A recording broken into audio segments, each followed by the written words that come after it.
شبیر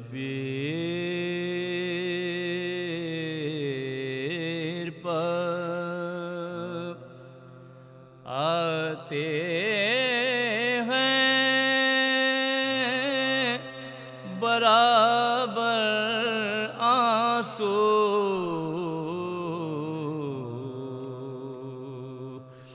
ذکر شبیر پر آتے ہیں برابر آنسو۔ درود بھیجیے بآواز بلند۔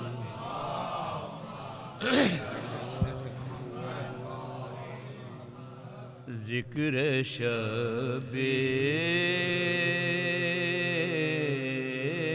پر آتے ہیں برابر آنسو،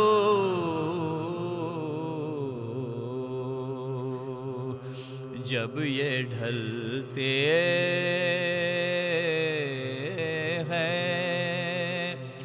تو بن جاتے ہیں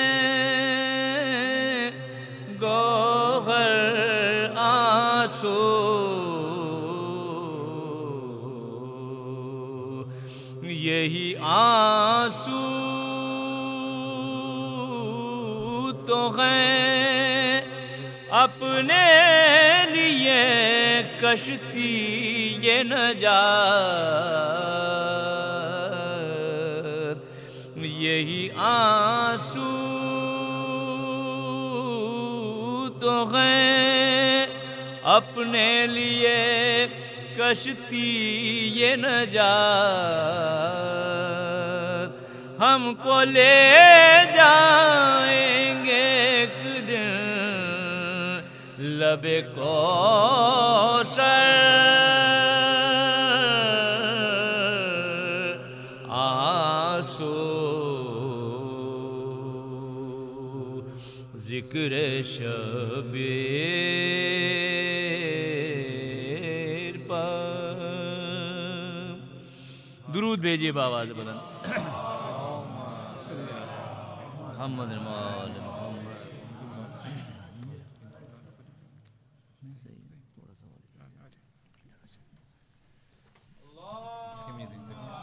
صلی اللہ محمد۔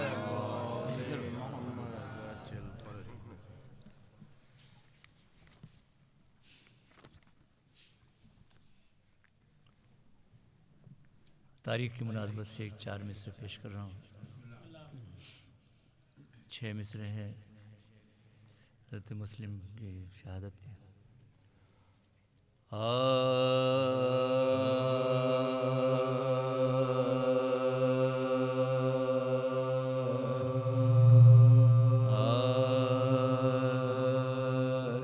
کسی نے کوفے کے رستے میں دی یہ شہ کو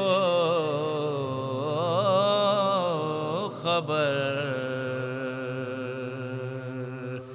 کہ قتل ہو گئے مسلم اور ان کے دونوں پسر نہ جائیں آپ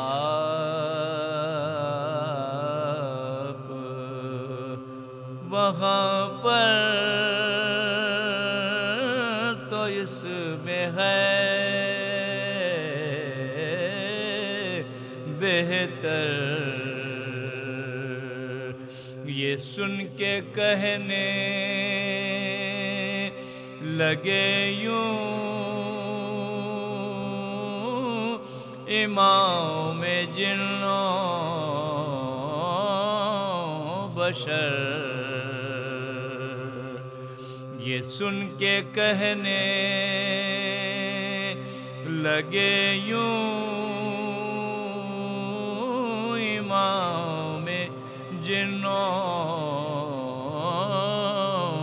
حشر اجل رسیدہ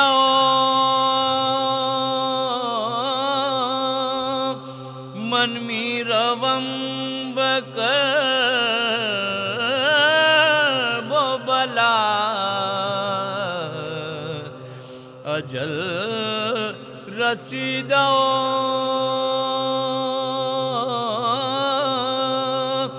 من می روم بکرب و بلا گزشت نوبت مسلم رسید نوبت ماں کسی نے کوفے کے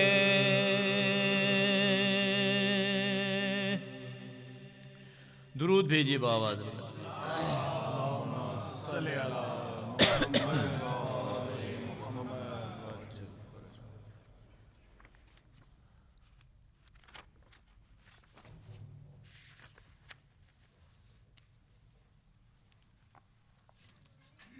سلام کے چند شعر پیش کروں جناب شاہد نقوی صاحب کے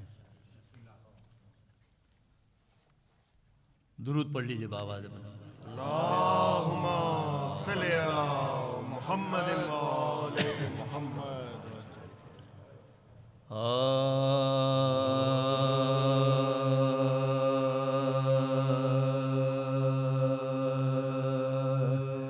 اب تک غم حسین دل کربلا میں ہے اب تک غم حسین دل کربلا میں ہے ایک مستقل کراغ کا عالم فضا میں ہے اب تک غم حسین دل کربلا میں ہے سالار یہ حسین کا اعجاز دیکھنا سالار یہ حسین کا اعجاز دیکھنا ایک طفل شیرخوار بھی فوج خدا میں ہے اب تک غم حسین دل کربلا میں ہے اب تک گلو حق ہے دہے خنجر یزید اب تک گلو حق ہے دہے خنجر یزید اب تک حسین منزل کرب و بلا میں ہے اب تک غم حسین دل کربلا میں ہے پردہ الٹ کے چہرے باطل کا دیکھیے بدر و غد کر دے عمل کربلا میں ہے نعرہ سلوات اب تک غم حسین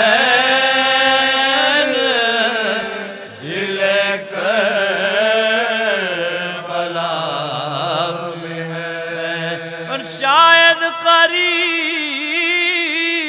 ہے میری منزل میرا نجات، شاید قریب ہے میری منزل میرا نجات، بالدگی یہ روح کا عالم فضا میں ہے، بالدگی یہ روح کا عالم فضا میں ہے، اب تک غم حسین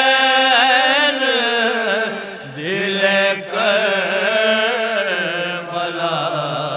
میں ہے، سبت نبی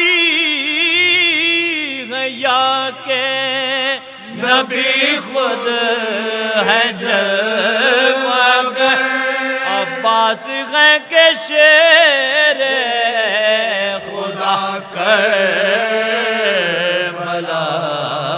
میں ہے، اب تک غم حسین پرستان دو ماں کو مومنوں بیٹے کی موت کا، زہرا شریک مجمع اہل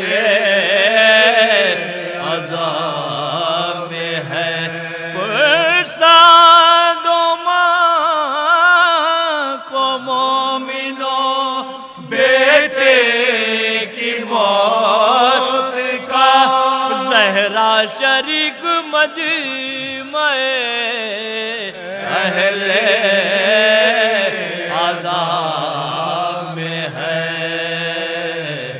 اب تک غم حسین دل کر، آخری شعر پیش کروں، محسوس راہ شام میں ہوتا ہے آج بھی، جیسے صدائے آہے سکینہ فضا میں ہے، جیسے صدائے آہے سکینہ فضا میں، شاہد ولا میں ہے ایک نشہ دوا، جو کیف ابتدا میں وہی انتہا میں ہے، اب تک غم حسین دل کربلا میں، ایک مستقل کراغ کا عالم فضا میں ہے، اب تک غم حسین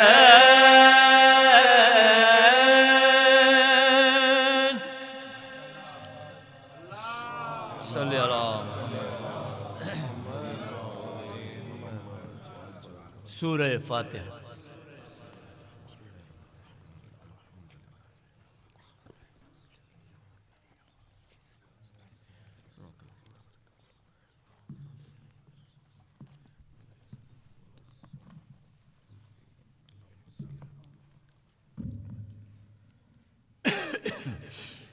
ایک سورہ فاتحہ تمام ارواح مومنین مومنات اور شہدائے ملت جعفریہ کے لیے پڑھ دیجیے۔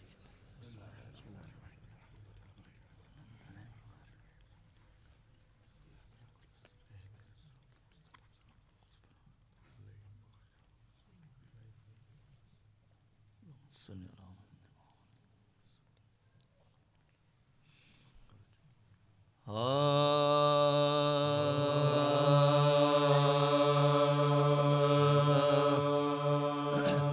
وطن سے چھٹ کے کوئی خستہ جاں شہید نہ ہو، وطن سے چھٹ کے کوئی خستہ جاں شہید نہ ہو، کوئی مسافر بے خانماں شہید نہ ہو، کسی کے گھر پہ کوئی مہمان شہید نہ ہو، شہید ہو تو وہ تشنہ شہید نہ ہو، شہید ہو تو وہ تشنہ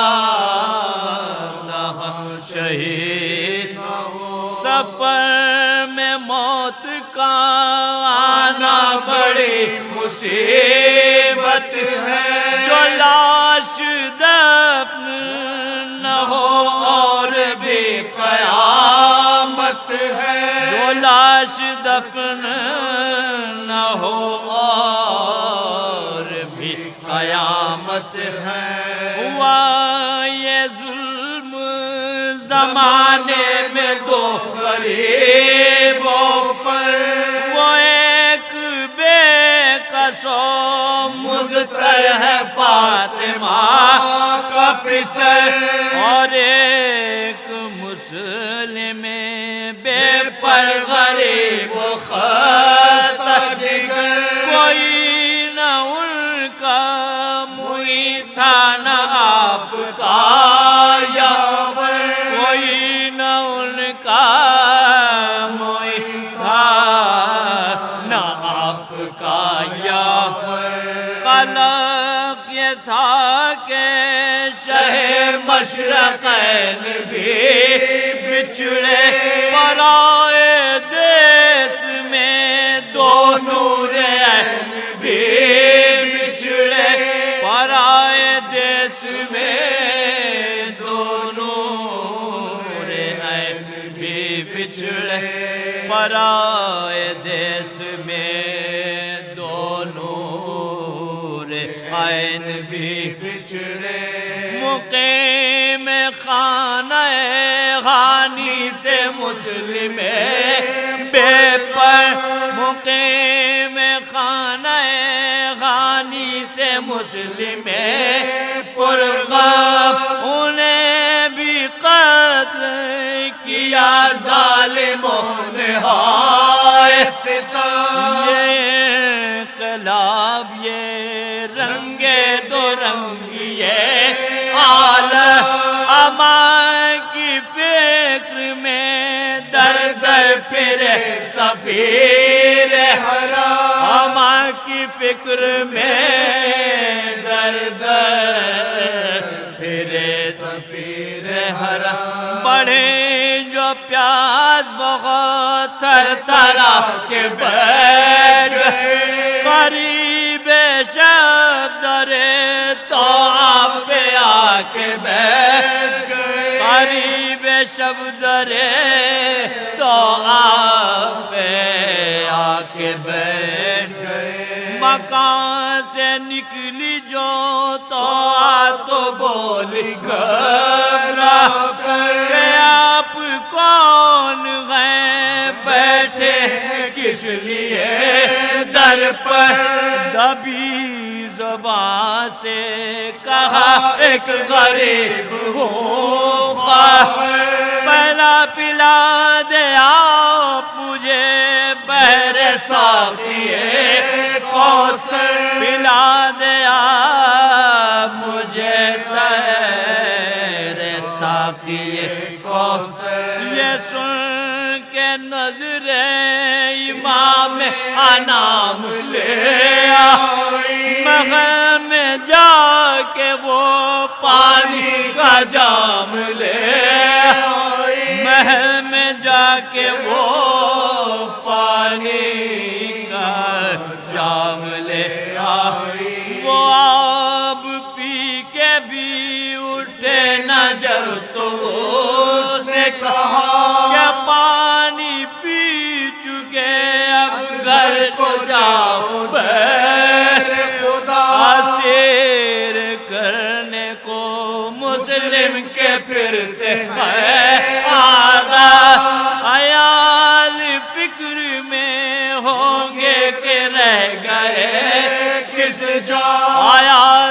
فکر میں ہوں گے کہ رہ گئے کس جا غضب ہے پھر جو غریبوں کے دل کو کرنا پڑے تلاش میں کوئی بی بی کہیں نکلنا پڑے تلاش میں کوئی بی بی کہیں نکلنا پڑے یہ سن کے آہ بھری اور کہا بدیدہ نہ بیٹھتے تیرے در پر کہیں جو ہوتا کہاں عیال جنہیں فکر ہوگی اے خواہر یہاں بغل گئے نہ بھائی نہ زوجہ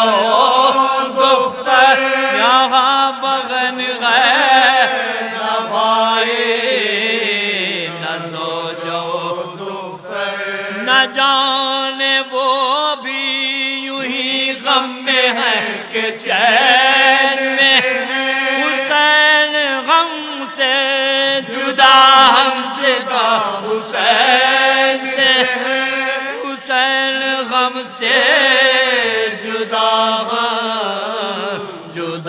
حسین سے ہے وطن سے چھٹ کے ابی طالب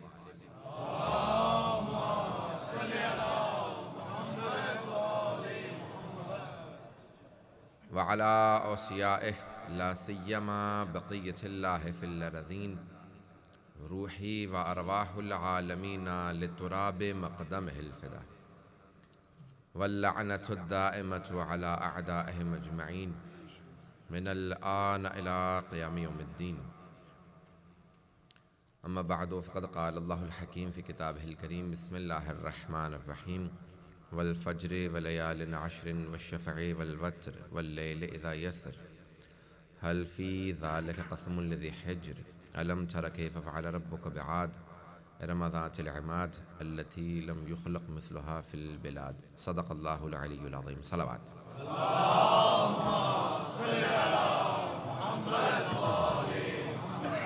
وعجل فرجهم اس سے پہلے کہ میں اردو میں کچھ معروضات آپ کی خدمت میں پیش کروں کچھ دیر آپ کو سورہ فجر سے متعلق خصوصاً نوجوانوں کے لیے بچوں کے لیے انگلش میں عرض کروں گا.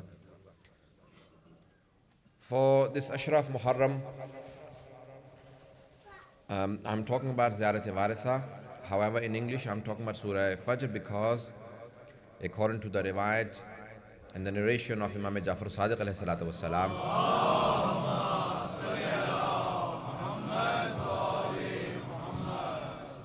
Surah Fajr is the surah of Imam Hussain alayhi salatu wassalam. There are many hadiths that say that recite Surah Fajr, especially in the 10 nights. It says, Wal Fajr wal Layalin Ashr, recite this surah in the 10 nights. Whoever recites this surah during the 10 nights for which it has been revealed, that person will surely be forgiven. And we said that those 10 nights are disputed. It could be the last 10 nights of the month of Ramadan, the first 10 nights of the month of Dhul Hijjah, or the first 10 nights of the month of Muharram. And because it is a surah of Sayyid al-Shuhada, it is most likely that these 10 nights are the first 10 nights of Muharram al-Haram.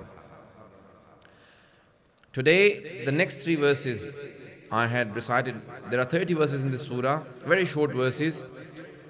I recited the first 5 verses yesterday, and tonight I want to talk about the next 3 verses. Alam tara kayfa fa'ala rabbuka bi'ad. O my messenger, did you not see what your Lord did to Ad? People of Ad, Hazrat Hud, Nabi Hud, who's been mentioned in the Holy Quran, who is also buried in Najaf-e-Ashraf. There are many prophets that are buried in Najaf. Hazrat Adam, Hazrat Nuh, Hazrat Hud, Hazrat Saleh. There are many riwayat that say there are something like 35,000 Anbiya that are buried in Najaf. Some riwayat say up to probably 45,000 prophets and Anbiya alayhimus salam are buried in Najaf. تقریباً 35 سے 45 ہزار انبیاء کا مدفن ہے Najaf Ashraf. اسی لیے اس وادی کا نام ہے وادی السلام. It is known to be Wadi Salam, the valley of peace.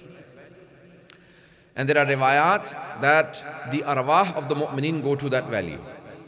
All the arwah of the mu'mineen, whoever is going to go to heaven, their ruh will make it to Wadi Salam. And munafiqeen and kuffar, their bodies, their arwah will go to Wadi Barhut. Barhut, which is in Yemen, there is a cemetery in Yemen. There are many riwayat on that.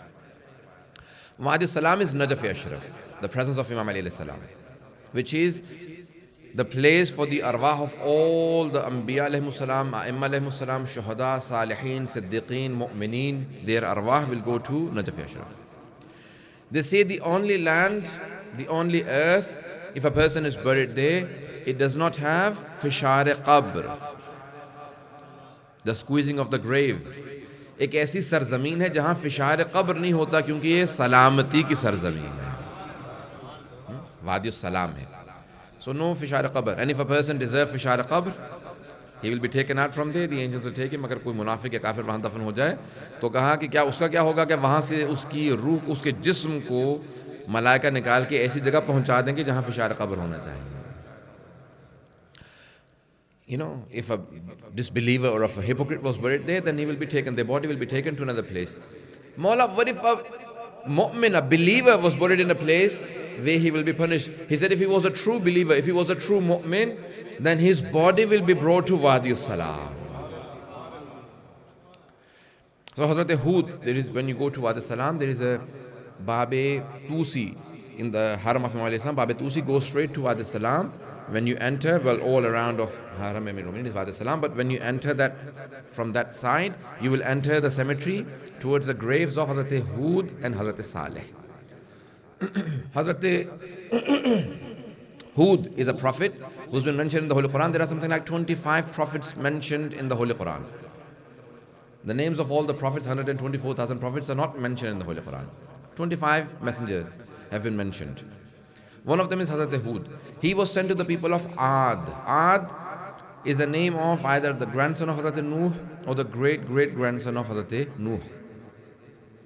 And his progeny, his children, you know, many of the tribes were named after the forefather or the ancestor after him. They named the whole of the tribe. جس کی نسل سے سب تھے اسی کی نسل کے اوپر نام رکھ دیا گیا پورے قبیلے کا عاد, قوم عاد. Allah subhanahu wa ta'ala says in the Holy Quran, in this surah, you know, Surah Fajr, Surah number 89, verse number 6, he says, Alam tara kayfa fa'ala rabbuka bi'ad? Have you not seen what your Lord did to the people of Ad, the people of Ad, you know? Irama dhatil imad, the ones who had made a whole town called Iram. Such a beautiful town, they named a whole town called Iram. Allati lam yukhlaq mithluha fil bilad, that no one had ever made a town like that. Some people argue that this was in Yemen, Aden, you know, Eden in English. Even Allah subhanahu wa ta'ala said, Jannatu Aden allati tahta al-anhar. Even in the heaven there will be heavens which are named Aden, Jannatu Aden. And Eden or Aden is a town in, a city in Yemen. People who named a town after that. Why? Because there was a king, Ad. He had two sons called Shadid and Shaddad. Shadid and Shaddad. Shaddad, both of them started ruling the world, and Shaddad made a whole town, you know, a beautiful city, and he said, bring everything here and this will be the heaven on earth. And he started preparing it for years. People were building it. Now people have actually added a lot of fantasy to it, but there is some reality to it, obviously. So he made a whole town, and this town was named Iram, and they were preparing it, and they said, the people of that town were really tall, really strong, and they would go around fighting people, and they would say, in another surah, in Surah Yunus, Allah subhanahu wa ta'ala says, they used to say, who is like us? We are strong people. Who can be like us? ہم جیسا کون ہوگا, ہم بہت طاقتور لوگ ہیں, بڑے قد بلند تھے, طاقتور لوگ تھے. And they were preparing this whole town. They were calling it Iram, and the day Shaddad wanted to enter this town called Iram that he had been preparing for years, the day he put his foot in front, as soon as he stepped inside, this scream came, Rihan Sarsara, a wind started blowing and Allah subhanahu wa ta'ala destroyed all the people and Shaddad died on the spot. Rihan sarsara, Allah subhanahu wa ta'ala says. اللہ کہتا ہے کہ اس نے ایک ایسی ہوا چلائی, ایک ایسی ہوا چلی کہ شداد جس نے جنت بنا رہا تھا دنیا کے اندر کہ میں خود خدا ہوں, اور وہ جنت بنانے کے بعد جس دن اس نے پہلا قدم رکھا اپنی بنائی ہوئی جنت میں, اللہ نے کہا کہ ہم نے ایک ایسی ہوا چلائی جس نے جتنے بھی جنت میں تھے, جو جنت سے باہر تھے, اس کی بنائی ہوئی جنت کے اندر تھے, سب کو ایک ہوا نے سب کو ہلاک کر دیا. اللہ نے کہا داخل ہو جا اپنے جنت میں. پہلا قدم رکھا تھا اور سب کے سب ہلاک ہو گئے. As soon as he entered his own heaven, he had made paradise on earth. People have now named hotels, paradise. There is only one paradise which Allah subhanahu wa ta'ala made. بس جنت ایک ہے جو اللہ نے بنائی ہے. Do not try and look for heaven on earth. دنیا میں کبھی جنت تلاش نہ کیجئے گا, کیونکہ جنت اللہ نے دینی ہے. مومن کے لیے دنیا میں جنت نہیں ہے, آخرت میں جنت ہے.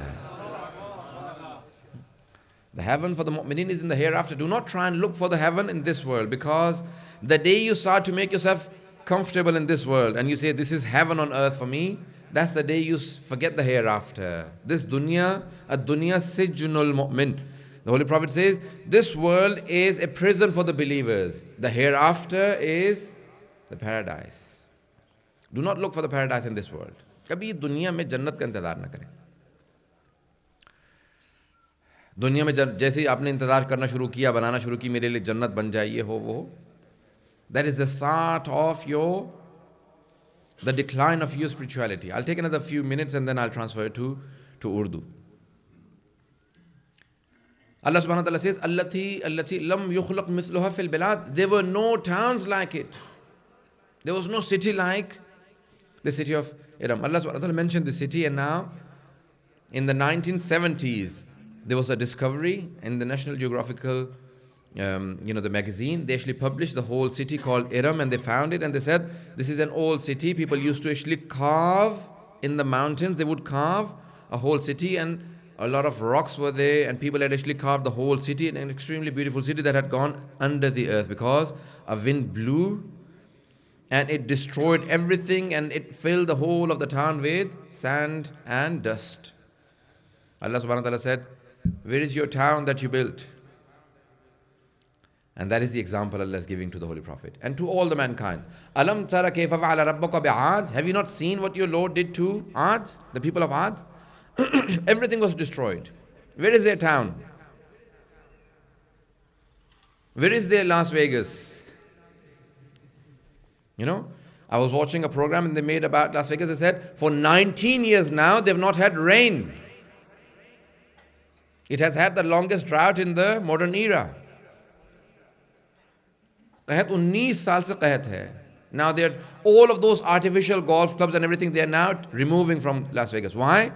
Because of the sins that go on. Allah subhanahu wa ta'ala says, whenever you have drought, it is a sign of the sins that you are doing. It is a sign from me of my displeasure. So the whole of this town was destroyed and people never learn. Allah subhanahu wa ta'ala saying, there was never a city like Iram, the whole town they created. But it was destroyed when the people forgot Allah subhanahu wa ta'ala and they made it their own heaven. Where is the hereafter? We live in this world. Allah subhanahu wa ta'ala says, never you will see a town again like Iram. And if I destroyed the people of Iram, then what about the people after them? کتنی ہی مثالیں دی جاتی ہیں لیکن انسان بھول جاتا ہے. میں نے کہا تھا سورہ فجر کو رکھیں گے ہم انگریزی کے لیے اور اردو کے لیے زیارت وارثہ. آج انشاءاللہ تعالیٰ میں تھوڑا سا اس میں تفصیلی بولوں گا.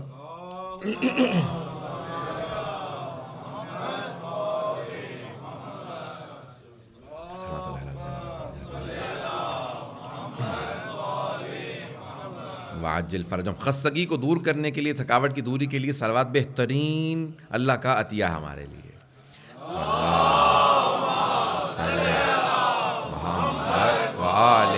محمد وعجل فرجہم. خصوصاً جب ہمارے عشرے کا موضوع ہی درود و سلام ہو, زیارت ہو. زیارت نام ہی درود و سلام کا ہے. جس کے اندر آپ صلوات و سلام بھیجتے ہیں پیغمبر اور ان کی آل پہ. زیارت، میرا موضوع زیارت ہے. زیارت وارثہ کے چند جملوں کی میں وضاحت کروں گا. آج پہلے جملے کی انشاءاللہ تشریح کرنے کی کوشش کروں گا. اگر ایک پیش کر سکا تو پھر اگلے جملوں پہ جاؤں گا, اور کوشش کروں گا. میں آج دیکھ رہا تھا کہ کافی یعنی زیارت اگر میں ایک ایک جملہ کو بولوں گا تو پھر مکمل نہیں ہوگی عشرے میں, تو میں کوشش یہ کروں گا زیادہ سے زیادہ جملوں کو پیش کر سکوں. لیکن بعض اوقات ایک جملے سے زیادہ, چند الفاظ سے زیادہ میں پیش نہیں کر پاؤں گا. السلام علیکم یا وارث آدم صفوۃ اللہ, یہ پہلا جملہ ہے زیارت وارثہ کا. زیارت وارث میں نے کل پیش کیا تھا آپ کے سامنے. سند جو ہے حضرت صفوان جمال سے ہے, اور انہوں نے چھٹے امام سے پوچھا تھا مولا میں آپ کے جد کی زیارت کے لیے جانا چاہتا ہوں, کیسے زیارت کروں؟ تو امام نے کہا کہ جب بھی جاؤ تو جو آداب میں نے کل بتا دیے تھے میں دہراؤں گا نہیں, تاکہ جو کل حضرات آ چکے ہیں. امام نے آداب بتایا, اس کے بعد کہا کہ اس انداز سے زیارت کو پڑھنا. تو یہ زیارات معصور ہیں, یعنی امام سے آئی ہیں, ہمارے علماء کی بنائی ہوئی نہیں ہیں, بلکہ معصومین نے ایسے سکھائی ہیں. ہمارے علماء اس لیے اتنی زیادہ تقید, اتنے زیادہ مقید ہیں, اتنے زیادہ پابند ہیں کہ الفاظ وہی ہونے چاہیے جو معصومین نے ادا کیے ہیں. میں نے کل عرض کیا تھا کہ معصومین کی زیارت کے لیے جب جائیں تو جس طرح سے معصوم نے بتایا ہے کہ کیسے سلام کرنا چاہیے ویسے ہی سلام کیجئے, کیونکہ اگر آپ اپنے طور پہ سلام کرنا چاہیں گے تو آپ کو شاید معلوم نہ ہو کہ آپ ادب سے پیش آ رہے ہیں یا بے ادبی سے پیش آ رہے ہیں. الفاظ کا چناؤ بے انتہا اہم ہوتا ہے. تو اب یہاں پہ تعارف فرما رہے ہیں. امام نے کہا دیکھو کس طرح سے جا کے سلام کرنا, کس کو سلام کرنا. اب دیکھیں جب جناب موسیٰ بھی خدا کی بارگاہ میں گئے نا, تو پہلی مرتبہ جب اللہ نے کہا, بلایا جناب موسیٰ کو کوہ طور پہ کہ موسیٰ آ جائیے. اب دیکھیں وہاں پہ آ کے اللہ نے فوراً سوال کیا, ما تلک بیمینک یا موسیٰ, موسیٰ یہ آپ کے دائیں ہاتھ میں کیا ہے؟ انگریزوں نے قانون بنایا, کہتے ہیں کہ جب آپ نے کسی سے بہت ہی اہم گفتگو شروع کرنی ہو تو فوراً اہم مطالب پہ مت آئیں. جب امپورٹنٹ گفتگو ہو نا, امپورٹنٹ ٹاک ہو, تو فوراً اہم باتوں پہ مت آ جائیں, کیونکہ اگلا بھی گھبرایا ہوا ہوگا, اور خصوصاً اس پہ آپ کا اگر روب ہوگا تو اور زیادہ ہیبت کے اندر طاری ہوگا. تو اس لیے انہوں نے کیا ایک اصطلاح نکالی, وہ کہتے ہیں کہ پہلے گفتگو جب شروع کریں تو آئس بریکنگ گفتگو ہونی چاہیے. پتہ نہیں میں بات واضح کر رہا ہوں یا نہیں کر رہا ہوں. تو آئس بریکنگ ہونی چاہیے, یعنی کلام پہلے ادھر ادھر کی بات کیجیے. اور آپ کا سفر تو آرام سے رہا, چائے لی تھی آپ نے, نہیں کی تھی, کہ آئس بریکنگ گفتگو ہونی چاہیے, یعنی پہلے ایک دوسرے کو ذرا کمفرٹیبل کر دیجئے. پتہ نہیں مثال سے واضح ہو رہی ہے یا نہیں ہو رہی ہے. بہت سے لوگ پہنچ گئے ہیں, بہت سے کو پہنچانا پڑے گا. تو اب اللہ سبحانہ و تعالیٰ جو علیم و خبیر ہے, جو ہر چیز کا علم رکھتا ہے, وہ جناب موسیٰ سے سوال کر رہا ہے, ما تلک بیمینک یا موسیٰ, یہ تمہارے دائیں ہاتھ میں کیا ہے؟ پروردگارہ تو علیم و خبیر ہے, تو جانتا ہے کہ ان کے ہاتھ میں کیا. یہ سوال کیوں کر رہا ہے؟ کہ ذرا آئس بریکنگ تو ہو جائے. موسیٰ ذرا اپنے آپ کو کمفرٹیبل محسوس کرنے لگے, ذرا آرام میں آ جائیں کہ خدا کی بارگاہ میں آئے ہیں. جناب موسیٰ نے بھی فوراً موقع پاتے ہی کہا کہ اچھا اللہ نے کلام کیا ہے, تو کہا کہ ہیا عصایا, یہ میرا عصا ہے, اتوکا علیہا, میں اس پہ ٹیک لگا کے کھڑا ہوتا ہوں, واحش بہا غنمی, اپنے سارے جانوروں کو اس سے ہانکتا ہوں, ولی فیہا مآرب اخری, اور اس سے اور بہت زیادہ کام کرتا ہوں. تو پوچھا کہ جناب موسیٰ کو اتنی سی بس باتیں کہتے تھے, ہاں ہیا عصایا, یہ میرا عصا ہے. کہ یہ کیوں کہا کہ یہ میرا عصا ہے, اس سے میں اپنے مویشیوں کو ہانکتا ہوں, اس پہ ٹیک لگا کھڑا ہو جاتا ہوں, اس سے بہت سے کام کرتا ہوں. کہ اللہ نے بھی اسی لیے سوال کیا تھا ذرا ماحول کمفرٹیبل ہو جائے. اور جناب موسیٰ سے پوچھا, کہا کہ آپ نے اتنا لمبا جواب کیوں دیا خدا کو؟ کہا اللہ سے پہلی مرتبہ ہم کلام تھا, میں چاہتا تھا کہ ذرا کلام تھوڑا طولانی ہو جائے, کیونکہ انسان جس سے عشق کرتا ہے, جس سے محبت کرتا ہے, چاہتا ہے کہ اس کی صحبت میں جتنا زیادہ وقت گزرے. پتہ نہیں بات واضح ہو رہی ہے نہیں ہو رہی ہے. جب دیکھیں نا انسان جس سے محبت کرتا ہے نا, عشق کرتا ہے, تو چاہتا ہے کہ اس سے جو میرا یہ جو کمپنی ہے, یہ جو میری اس کے ساتھ صحبت ہے, وہ بڑھتی چلی جائے, ختم نہ ہونے پائے. کہ میں خدا کی بارگاہ میں پہلی مرتبہ ہم کلام تھا. تو میں نے کہا کہ ایسا نہ ہو کہ کلام ٹوٹ جائے, جتنا طولانی ہوتا چلا جائے, اللہ سے مخاطب ہوں. پتہ نہیں واضح. دیکھیں امام سجاد نے بھی ایک جملہ کہا ہے اپنی مناجات کے لیے, اس میں فرماتے ہیں کہ مناجات المتلذذین, وہ جو اللہ کی بارگاہ میں لذت حاصل کرتے ہیں ان کی مناجات. بہت بڑا جملہ ہے, بہت بڑا مولا کا جملہ ہے. دیکھیں میں اور آپ جاتے ہیں نا, عبادت کے لیے جاتے ہیں, 4-5 منٹ جو ہے وہ نماز پڑھ لیں بازور, نماز ختم ہو جائے بس چلیں. لیکن جن کو اللہ کی بارگاہ میں لذت محسوس ہو رہی ہو, کہ میں خدا کے ساتھ ہوں. وہ اس کے بعد بیٹھے رہیں گے, تسبیحیں پڑھتے چلے جائیں گے, تعقیبات پڑھ رہے ہیں, بہت طولانی نماز پڑھیں گے اس کے بعد. کیوں؟ کیونکہ اس کا جتنی مدت بڑھتی چلی جائے. ایک آدمی پہلی مرتبہ دعائے جوشن کبیر میں کہیں شریک ہو گیا. جوشن کبیر جو ہماری طولانی ترین دعاؤں میں سے ایک دعا ہے, اس میں بار بار ہر بند کے بعد جملہ کہا جاتا ہے کہ سبحانک یا لا الہ الا انت سبحانک انی کنت من الظالمین, جو ہے وہ جناب یونس کی دعا ہے. خلصنی من النار یا رب, خلصنی من النار, یا پروردگارہ مجھے جہنم سے نجات دے دے. خلصنی من النار, بار بار اس جملے کو دہرا رہے تھے. جب 30-40 بند ہو گئے, اس نے کہا دعا تو ختم ہونے والی نہیں ہے. اس نے کہا خلصنی من الدعاء یا رب.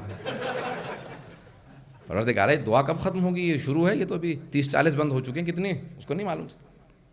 توجہ ہے حضرات کی. جسے لذت نہ آ رہی ہو وہ یہی کہتا ہے, وہ کہتا ہے خلصنی من الدعاء, پروردگارہ یہ دعا جلدی خلاص ہو جائے. اور جسے لذت آ رہی ہو, نہیں توجہ حضرات کی, جسے لذت مل رہی ہو تو وہ رات میں 1000 رکعت پڑھ لے گا اور پھر بھی کہے گا پروردگارہ حق ادا نہ ہو سکا, کیونکہ جو لذت اسے نصیب ہو رہی ہے وہ کسی اور کے بس کی بات نہیں. وہ جو 1000 رکعت کی لذت ہے, وہ جو امیر المومنین کے ساتھ خدا کی بارگاہ میں امام سجاد علیہ السلام مناجات کر رہے ہیں. کہ دعا تو سب کرتے ہیں لیکن میں مناجات, ہمارے ائمہ نے کہا مناجات کا تصور دیا. میں زیادہ تفصیل میں نہیں جا سکتا. مناجات دیکھیں, دعا ہے پکارنا, پکارا اسے جاتا ہے جو دور ہو, اور مناجات ہے نجوا, نجوا کہتے ہیں سرگوشی کو. دعا ہے کالنگ, مناجات ہے وسپرنگ. پتہ نہیں توجہ ہے نہیں. دعا یعنی پکارنا, جو دور ہوتا ہے اسے پکارا جاتا ہے, اور جو قریب ہوتا ہے اسے مناجات کی جاتی ہیں. تو ہمارے ائمہ نے تصور یہ دیا, کہا دعائیں تو سب مانگتے ہیں, خدا دور کب ہے جو پکارا جائے. خدا بہت قریب ہے, اس لیے مناجات کر کے اس سے گفتگو کرو, راز و نیاز. اب اس کے اندر بڑے بڑے عجیب و غریب جملے ہیں. میں اس جملے کی وضاحت کرنا چاہتا تھا کہ السلام علیک وارث آدم صفوۃ اللہ, سلام ہو آپ پہ. اب یہ دیکھیں الفاظ ائمہ علیہ السلام کے جو انتخاب کردہ ہیں, سلام ہو آپ پہ. السلام علیک وارث آدم صفوۃ اللہ. میں ایک ایک لفظ کی تھوڑی سی وضاحت کرنا چاہتا ہوں. سلام, لفظ سلام سلم سے ہے, یعنی پیس انگلش میں کہتے ہیں, یعنی تسلیم. اللہ کے ناموں میں سے ایک نام سلام ہے. جب کہا نا حبیب خدا نے آ کے کہا, جناب خدیجہ سے اور جناب زہرا سے کہا کہ میں معراج پہ گیا تھا, تو جناب خدیجہ سے کہا کہ اللہ نے آپ کو سلام بھیجا ہے. تو جناب خدیجہ نے جواب دیا, اور امیر المومنین نے کہا تھا کہ اللہ نے آپ کے لیے سلام کہا. جناب سیدہ سے کہا تھا, تو انہوں نے جملہ دہرایا تھا کہ ان اللہ هو السلام ہو ومنہ السلام والیہ یرد السلام. بے شک کہ اللہ ہی سلام ہے, اسی سے سلام آتا ہے اور اسی کی طرف پلٹ جاتا ہے. وضاحت کروں گا. دیکھیں اللہ کے ناموں میں سے ایک نام ہے سلام. اسی لیے کہتے ہیں کہ جب ایک دوسرے سے ملو سلام کرو. کیوں؟ کیونکہ اللہ کے ناموں میں سے ایک نام ہے. تو اب سلامتی بھیجنا یعنی تسلیم. معصوم یعنی رحمت. ہم ایک دوسرے کو کہیں گے تو اللہ کی آپ پہ رحمت ہو, لیکن جب معصوم سے کہیں تو ان کے لیے دعا نہیں ہے, ان کے لیے ہم تسلیم, یعنی مولا میں اپنی ہر چیز آپ کو پیش کر رہا ہوں آپ کی بارگاہ میں. یعنی وضاحت کر پا رہا.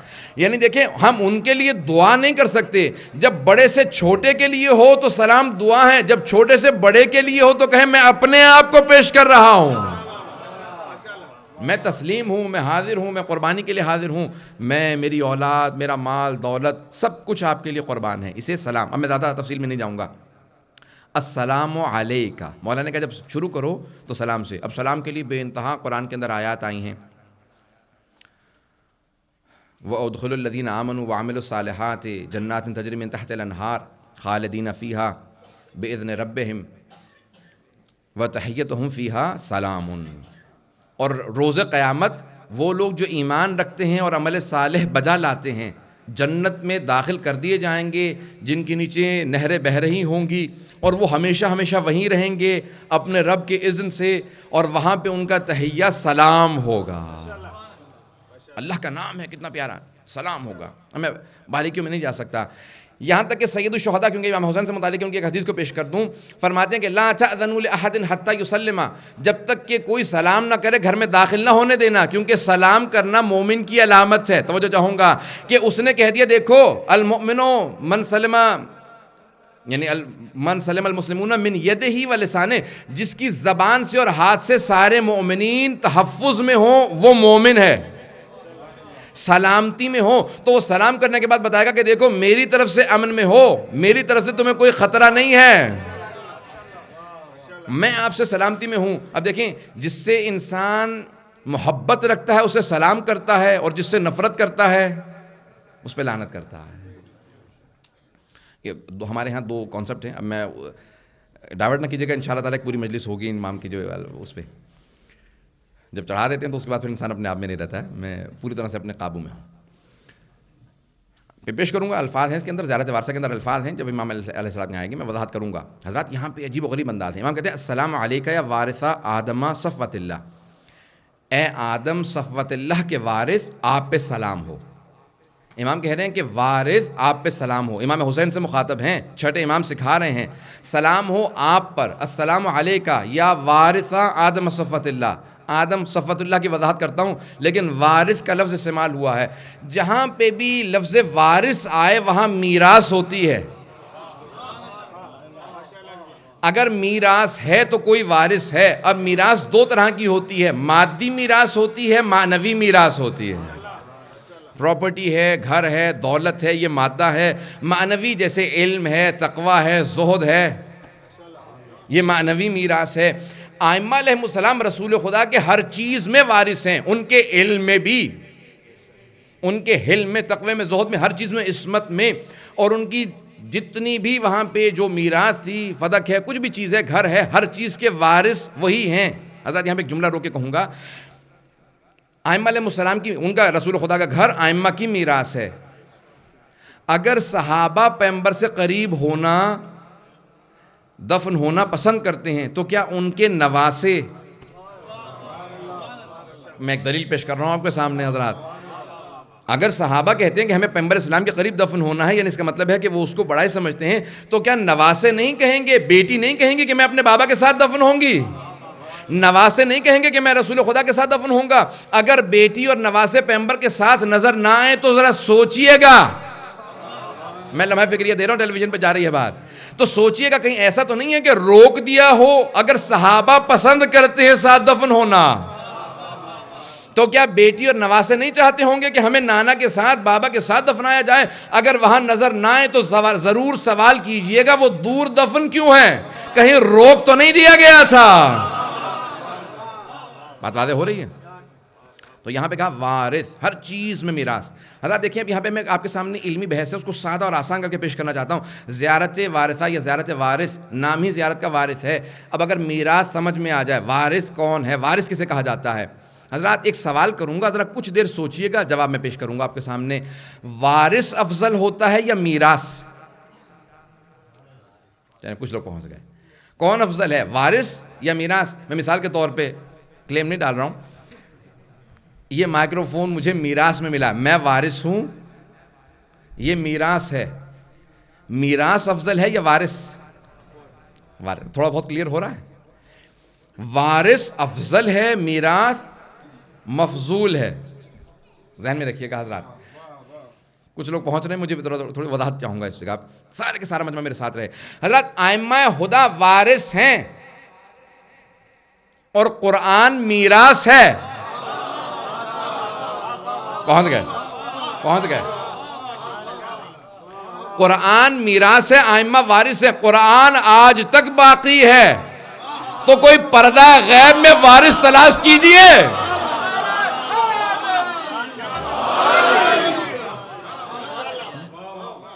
اگر میراث باقی ہے تو پھر وارث بھی باقی ہونا چاہیے۔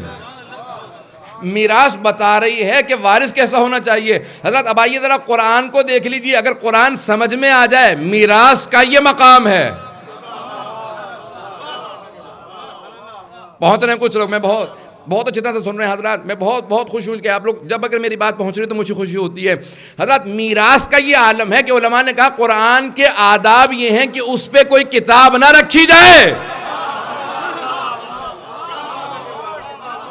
قرآن پہ کوئی کتاب نہیں رکھی جا سکتی. یہ قرآن کا احترام ہے, یہ میراث ہے, اہل بیت وارث ہے. اہل بیت وارث ہیں. میراث کا یہ عالم ہے کہ اس پہ کسی کتاب کو نہیں رکھا جا سکتا. میراث کا یہ عالم ہے قرآن پہ کسی کتاب کو فوقیت نہیں دے سکتے.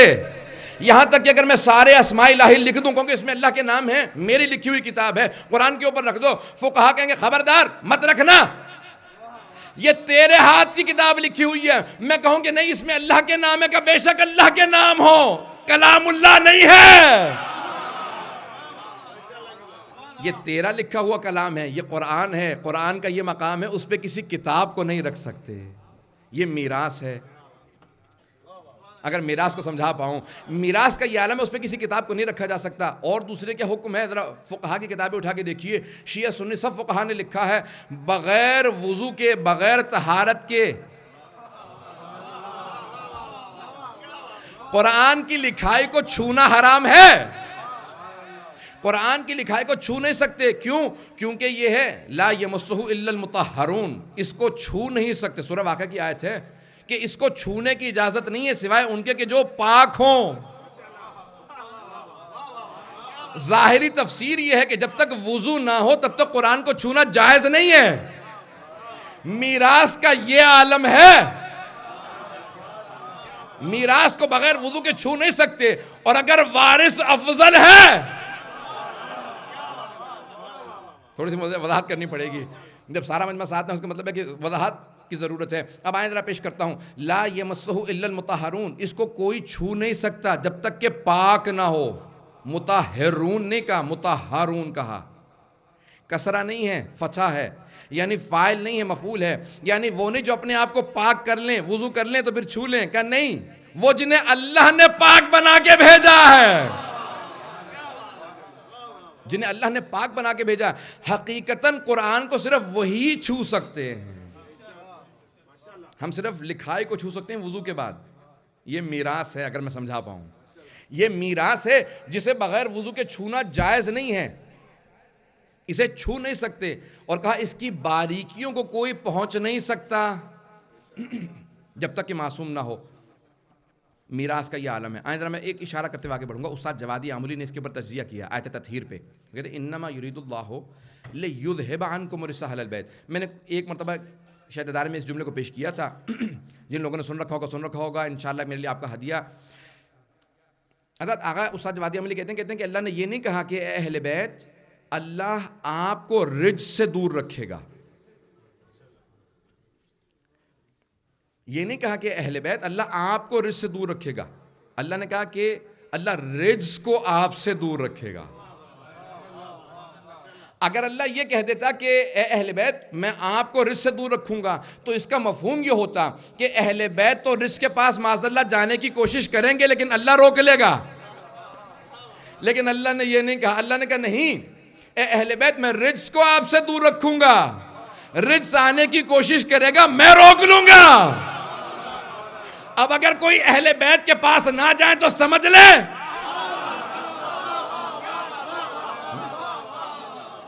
اگر کوئی اہل بیت کے پاس نہ ہے تو سمجھ لیں وہ اپنے آپ کو رزق قرار دے رہا ہے.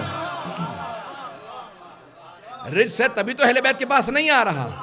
اللہ نے کہا میں رزق کو دور رکھوں گا, اہل بیت میں آپ سے رزق کو دور رکھوں گا.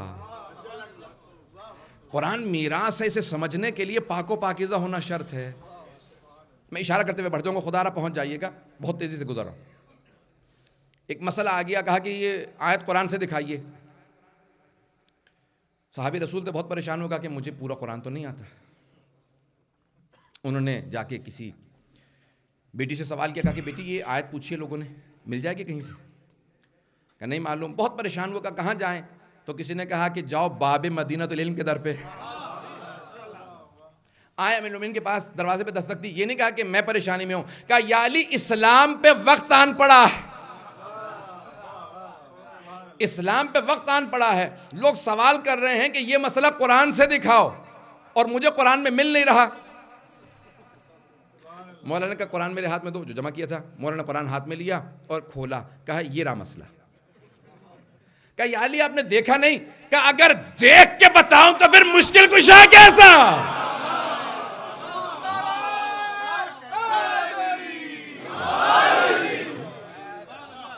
اگر دیکھ کے بتاؤں.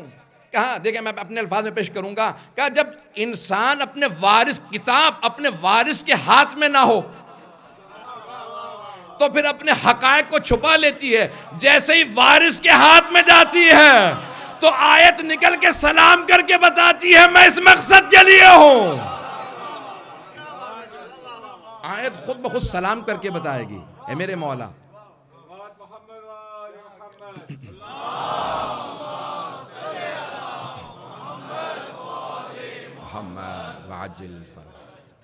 تو جب قرآن میراث ہے, میراث کا یہ مقام ہے, اس کی یہ عظمت ہے, اس کے اتنے فضائل ہیں. قرآن کے لیے کہا کہ ذالک الکتاب لا ریب فیہ, یہ وہ کتاب ہے جس میں کوئی ریب نہیں ہے, عیب نہیں ہے, شک نہیں ہے, کوئی شک کی گنجائش نہیں ہے. اگر کتاب لا ریب ہے, پہنچ رہے ہیں دیکھیں, اگر کتاب لا ریب ہے, میراث ہے نا, کتاب میراث ہے, کتاب لا ریب ہے اور امام وارث ہے, پھر اسے کیسا ہونا چاہیے؟ امام کو بے عیب ہونا چاہیے, کیونکہ وارث کتاب ہے. وارث کتاب کا پاک ہونا شرط ہے, وہ بے عیب ہو. کتاب خود سے کہے کہ ہاں یہ میرا وارث ہے, کتاب کہے یہ میرا وارث ہے. قرآن گواہی دے رہا قد افلح المؤمنون, مومنین فلاح پانے والے ہیں. خدا کی قسم سب شیعہ سنی مورخین نے لکھا کہ جیسے امیر المومنین کی ولادت ہوئی نا تو جناب فاطمہ بنت اسد نے ایک ہی بات کہی جناب رسول خدا سے, کہا یا رسول خدا, اندر خانہ کعبہ بند تھا, حجرہ بند تھا, لیکن اس کا چہرہ نظر آ رہا تھا. توجہ چاہوں گا سارے مجمع کی توجہ. کمرہ بند تھا, تاریکی تھی 3 دن سے, لیکن چہرہ نظر آ رہا تھا.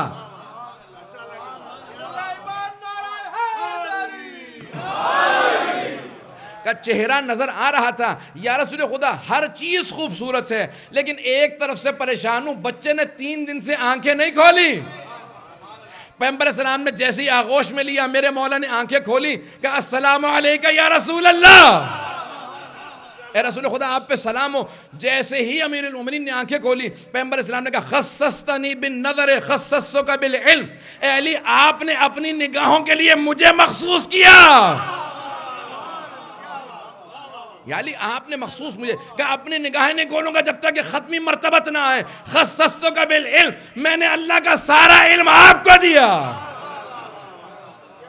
کہا سارا علم آپ کے لیے. فوراً زبان چسانا شروع کی. کہا یہ وحی الہی تھی. ایک مرتبہ زبان کو چوسنے کے فوراً بات کہا کہ یا رسول خدا اگر آپ اجازت دیں تو توریت کی تلاوت کروں, اگر آپ کہیں تو زبور کو سناؤں, آپ کہیں تو انجیل کو سناؤں, اور اگر آپ اجازت دیں تو قرآن کو سناؤں. نہیں توجہ حضرات کی. حضرت ابھی امیر المؤمنین کی تازہ ولادت ہے پیغمبر اسلام کی, یہ دنیا کے لحاظ سے بات کر رہا ہوں, اور رسول خدا 30 برس کے ہیں. جب 40 برس کے ہوں گے تو وہی نازل ہونا شروع ہوگی. ابھی قرآن نازل ہونا شروع نہیں ہوا. میں بڑی ذمہ داری کے ساتھ پیش کر رہا ہوں, بہت سی کتابوں میں موجود ہے. تو ایک مرتبہ پیغمبر السلام نے کہا کہ یا علی تلاوت شروع کیجئے. میرے مولا نے توریت کی تلاوت کی, زبور کی تلاوت کی, انجیل سنائی. رسول خدا نے روک کے کہا یا علی وہ انبیاء موسیٰ, داؤد, عیسیٰ جن پہ یہ تینوں کتابیں نازل ہوئی ہیں, اگر وہ اس وقت موجود ہوتے تو وہ خود گواہی دیتے کہ آپ ان کی کتابوں کو ان سے بہتر جانتے ہیں.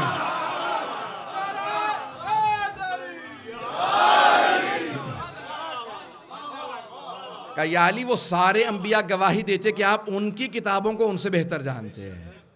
اس کے بعد کہا کہ یا رسول خدا اجازت ہے آپ کی. میں نے جس لیے زحمت دی اس ایک جملے کے لیے, کہا کہ یا علی قرآن کی تلاوت کیجیے. فوراً آپ نے کہا بسم اللہ الرحمن الرحیم قد افلح المؤمنون, سورہ مؤمنون کی پہلی 11 آیات کی تلاوت کی.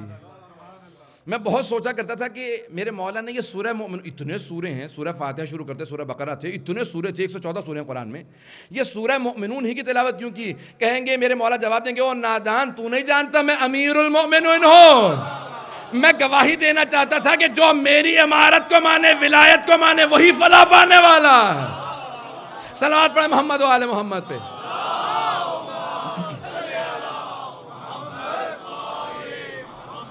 واجل فرق. اگر تھوڑا زحمت کریں گے, اگر اپنے رائٹ ہینڈ سائڈ پہ ہو جائیں گے تو پھر بعد میں آنے والے مسائب میں مجھے پھر زحمت نہیں ہوگی. کل بھی لوگ جب مسائب میں کھڑے ہوئے تھے, تھوڑا سا اگر آگے ہو جائیں گے اور اپنے رائٹ سائڈ پہ ہو جائیں, اس سائڈ پہ جگہ ہے, ادھر جگہ نہیں ہے. صلوات پڑھیں محمد.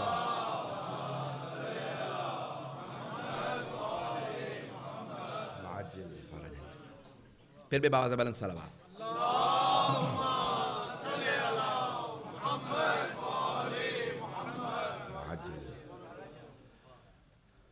برائے خوشنودی شاہ نجف صلوات.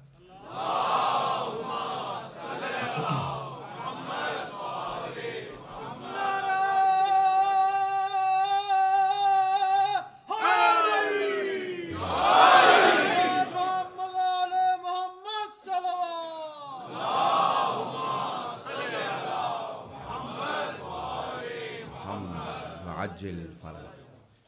تو قرآن میراث ہے. جب میراث کا یہ عالم ہے, میرے مولا نے تلاوت کی سورہ مؤمنون کی, تو حضرات یہ میراث ہے. وارث ائمہ ہدا ہیں. امام حسین کو کہا وارث.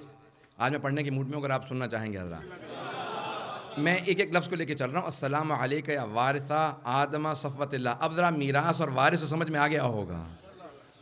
لیکن یہاں پہ خصوصیت یہ ہے کہ چھٹے امام علیہ السلام نے سید الشہداء پہ جب سلام بھیجا ہے نا, تو اولو العزم پیغمبروں کو, رسول خدا کو, امیر المؤمنین کو شمار کرنے کے بعد ان کی جو سب سے بڑی صفات ہیں ان کو شمار کرنے کے بعد کہا کہ آدم کی صفوت کے وارث حسین آپ پہ سلام ہو. اگر توجہ سمجھ میں کی, السلام علیکہ وارث آدم صفوت اللہ, اے آدم کی صفوت کے وارث آپ پہ سلام ہو. اے نوح کی نبوت کے وارث آپ پہ سلام ہو. اے ابراہیم کی خلت کے وارث, اے موسیٰ کے کلام کے وارث, اے عیسیٰ کے روح اللہ ہونے کے وارث, اے محمد کے حبیب اللہ ہونے کے وارث. انداز جناب امام صادق بڑے پیارے انداز سے سلام بھیج رہے ہیں. پھر کون ہے, آئیں گے ذرا پیش کروں آپ کے سامنے. کہا السلام علیکہ وارث آدم صفوت اللہ. آدم, جناب آدم پہلے بنی, یعنی جتنے بھی بشر ہیں بنی آدم, ہمیں کہا جاتا ہے نا ابو البشر جناب آدم ہیں, ان کو کہا صفوت اللہ. صفوہ سلالہ کی طرح سے, خلاصہ, نچوڑ, ترشح. پتہ نہیں توجہ ہے نہیں ہے. جس کو منتخب کیا گیا ہو, صفی سے ہے, رسول خدا مصطفیٰ ہیں, وہ بھی صفی سے لفظ ہے. سواد یہ فی صفی یعنی چن لیا گیا ہو. حضرات جب ایک مرتبہ پورے کے پورے دودھ کے اندر باقاعدہ اس کو پھینکنے, یعنی اس حد تک کیا جاتا ہے کہ اس کے اوپر پھر ایک بالائی آ جاتی ہے اور وہ کریم چن لی جاتی ہے, اسے خالص کہا جاتا ہے. حضرات سلالہ اور صفی جو اس طرح سے چن لیا جائے, اتنے ملائکہ کے درمیان میں اللہ نے کہا کہ آدم کو چن لیا ہے, یہ خلیفت اللہ ہے. نہیں بات واضح ہے نہیں. جناب آدم صفی اللہ صفوت اللہ, اے اللہ کے برگزیدہ, اے اللہ کے منتخب, اے اللہ کے چنے ہوئے. chosen of Allah subhanahu wa ta'ala, the one chosen by Allah. صفوت اللہ, جس کو اللہ نے چن لیا ہو. کس چیز میں چنا ہے میں آپ کے سامنے پیش کرنا چاہتا ہوں. میں یہاں تک پہنچا ہوں. اس سے پہلے کہ میں آگے بڑھوں گا, ایک دو باتیں کہ انشاءاللہ تعالی ہمارے یہ مجالس آپ کو پتہ ہے, جتنا بھی مرکز اہل بیت کے پروگرام ہوتے ہیں یہ آپ لوگوں کی مدد سے ہوتے ہیں. جتنے مومنین ہیں, جتنے بھی ہم پروجیکٹ کر رہے ہیں, چاہے وہ مرکز کے ہوں, جو یہاں سے چل رہا ہے وہ آپ ہی لوگوں کے تعاون سے چلتا ہے. مجالس کے پروگرام ہوں, ہمارے جشن ہوں, تو یہ عشرہ مجالس ہم جتنا بھی ہے سارا اسپانسرڈ ہوتا ہے. اس کے ہر رات کے تبرک ہوتے ہیں. تو یہ پہلے 3 راتیں اور آخری 5 راتوں کے تبرک اسپانسرڈ ہیں. ہماری 4 محرم اور 5 محرم کی رات جو ہے اس کے لیے تبرک کے لیے آپ لوگوں میں سے اگر کوئی اسپانسر کرنا چاہے تو اسپانسر کر سکتا ہے. صلوات پڑھیں محمد و آل محمد پہ.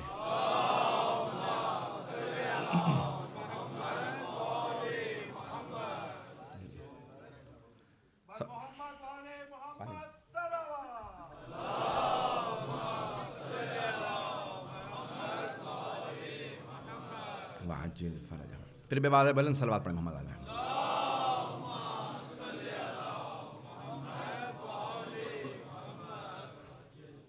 تمام شہدائے ملت جعفریہ کے لیے, شہدائے پاکستان کے لیے, شہدائے جتنے بھی ہمارے شہید ہیں ان سب کی عظمتوں کے لیے بآواز بلند صلوات.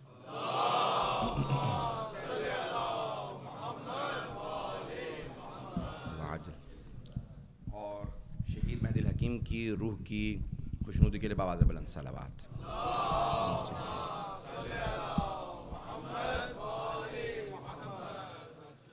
اپنے اپنے مرحومین کے درجات کی بلندی کے لیے باواز بلند صلوات.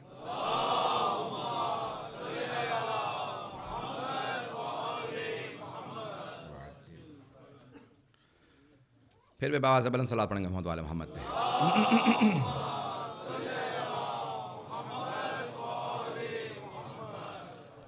یہ پہلا عشرہ جو ہے نا وہ کسی تبلیغ کا محتاج نہیں ہوتا، کسی دعوت کا محتاج نہیں ہوتا. مجالس رکھی جاتی ہیں، اہتمام کرنا پڑتا ہے، ذاکر بلانا پڑتا ہے، تبرک کا اہتمام ہوتا ہے. لیکن یہ جو پہلے 10 دن ہے نا، یہ کائنات میں کہیں چلے جائیے گا آپ کو اس کے لیے کسی اہتمام کی ضرورت نہیں ہوتی. اس پہلے 10 دن میں لوگ سید الشہداء کی وجہ سے آتے ہیں اور پوری دنیا میں اہتمام ہوتا ہے اور عجیب و غریب اہتمام ہوتا ہے. آج پاکستان کے اندر لوگ سوچ رہے تھے کہ اگر ہم شیعوں کو ٹارگٹ کریں گے تو رک جائیں گے، بلکہ وہ کہہ رہے ہیں کہ اس وقت پاکستان میں پہلے سے زیادہ رونق نظر آ رہی ہے. بحرین کا یہی عالم ہے. مصر کے اندر ایک حکومت گری ہے جنہوں نے محرم کو کئی برسوں سے روک رکھا تھا. لوگ سوچ رہے تھے لوگ محرم بھول چکے ہوں گے. وہاں پہ بھی جناب سیدہ کا ایک مزار، وہاں پہ بھی انہوں نے روضہ بنا رکھا ہے. وہاں پہ اب رونق دیکھنے والی تھی، لوگ حسین کا نام لینے کیسے جمع تھے.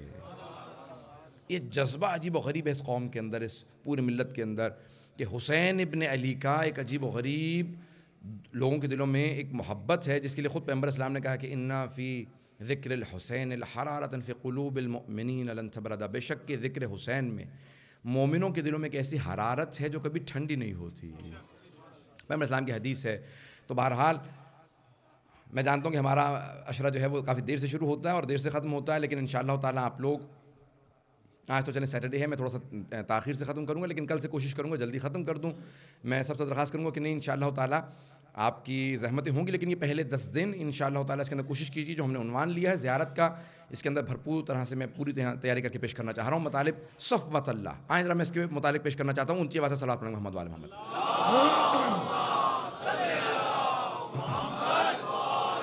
محمد وعجل فرج. السلام علیک وارث آدم صفوت اللہ. اے آدم صفوت اللہ کے وارث، آپ پہ سلام ہو. امام حسین کو سلام کیا جا رہا ہے. سلام امام حسین کو ہے، وارث جناب آدم کے ہیں. اے آدم کے وارث، آپ پہ سلام ہو. صرف آدم کا وارث کہہ دینا کافی تھا، اندازہ ہو جاتا جب وارث ایسا ہے، جب جس کا وارث ہے وہ ایسا ہے تو پھر وارث حسین کیسا ہوگا. لیکن امام نے یہ نہیں کہا کہ اے آدم کے وارث آپ پہ سلام ہو، کہا اے آدم کی صفوت کے وارث، جس کو اللہ نے چن لیا اس کے وارث. اے وہ آدم جس کو اللہ نے چن لیا تھا اس کے وارث آپ پہ سلام ہو. اللہ نے کیسے چنا؟ امام باقر علیہ الصلوۃ والسلام کی حدیث ہے.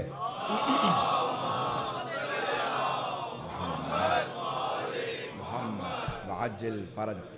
فرماتے ہیں کہ اللہ سبحانہ و تعالیٰ نے اسماء اعظم 73 ہیں. کتنے اسماء اعظم ہیں؟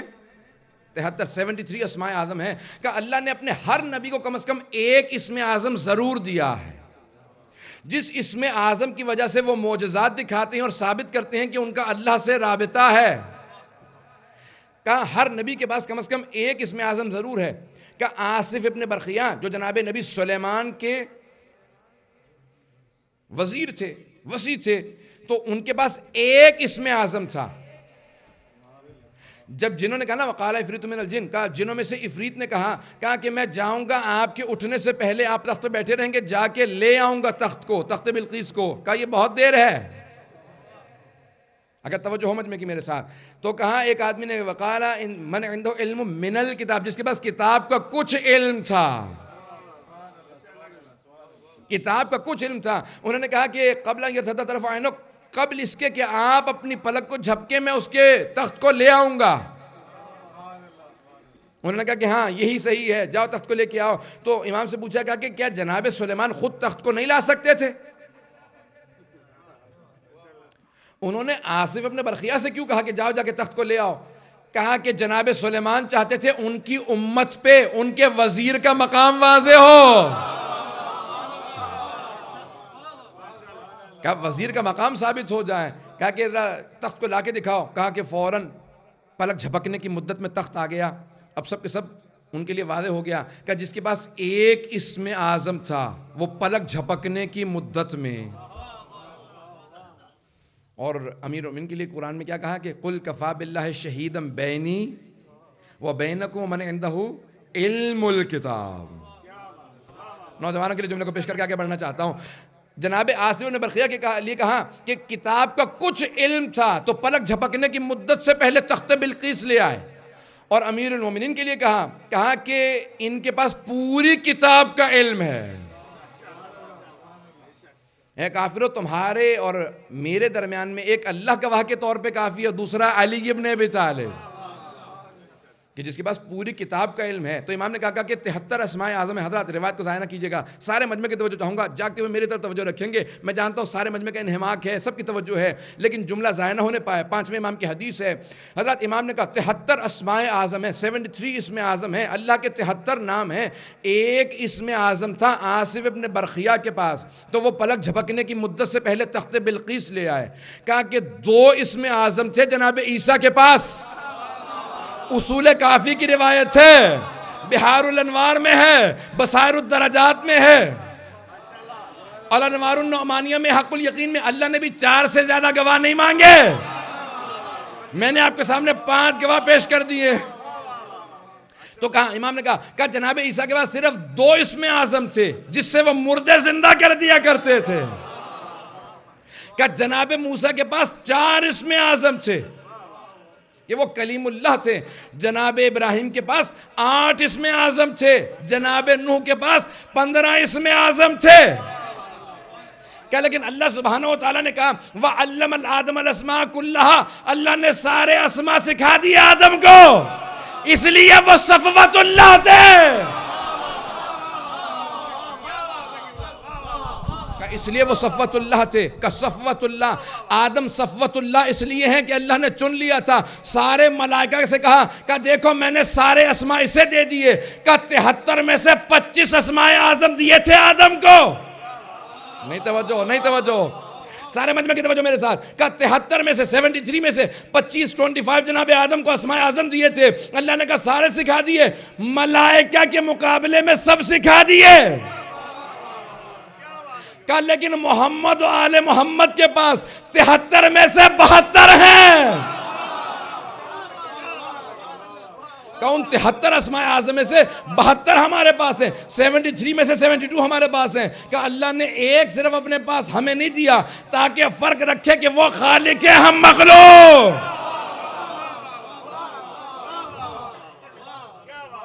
کہ اللہ نے 73 میں سے 72 ہمیں دے رکھے ہیں. کہ اس لیے جناب سید الشہداء کے لیے کہا آدم صفوت اللہ. اب سمجھ میں آیا کتنا بڑا جملہ ہے.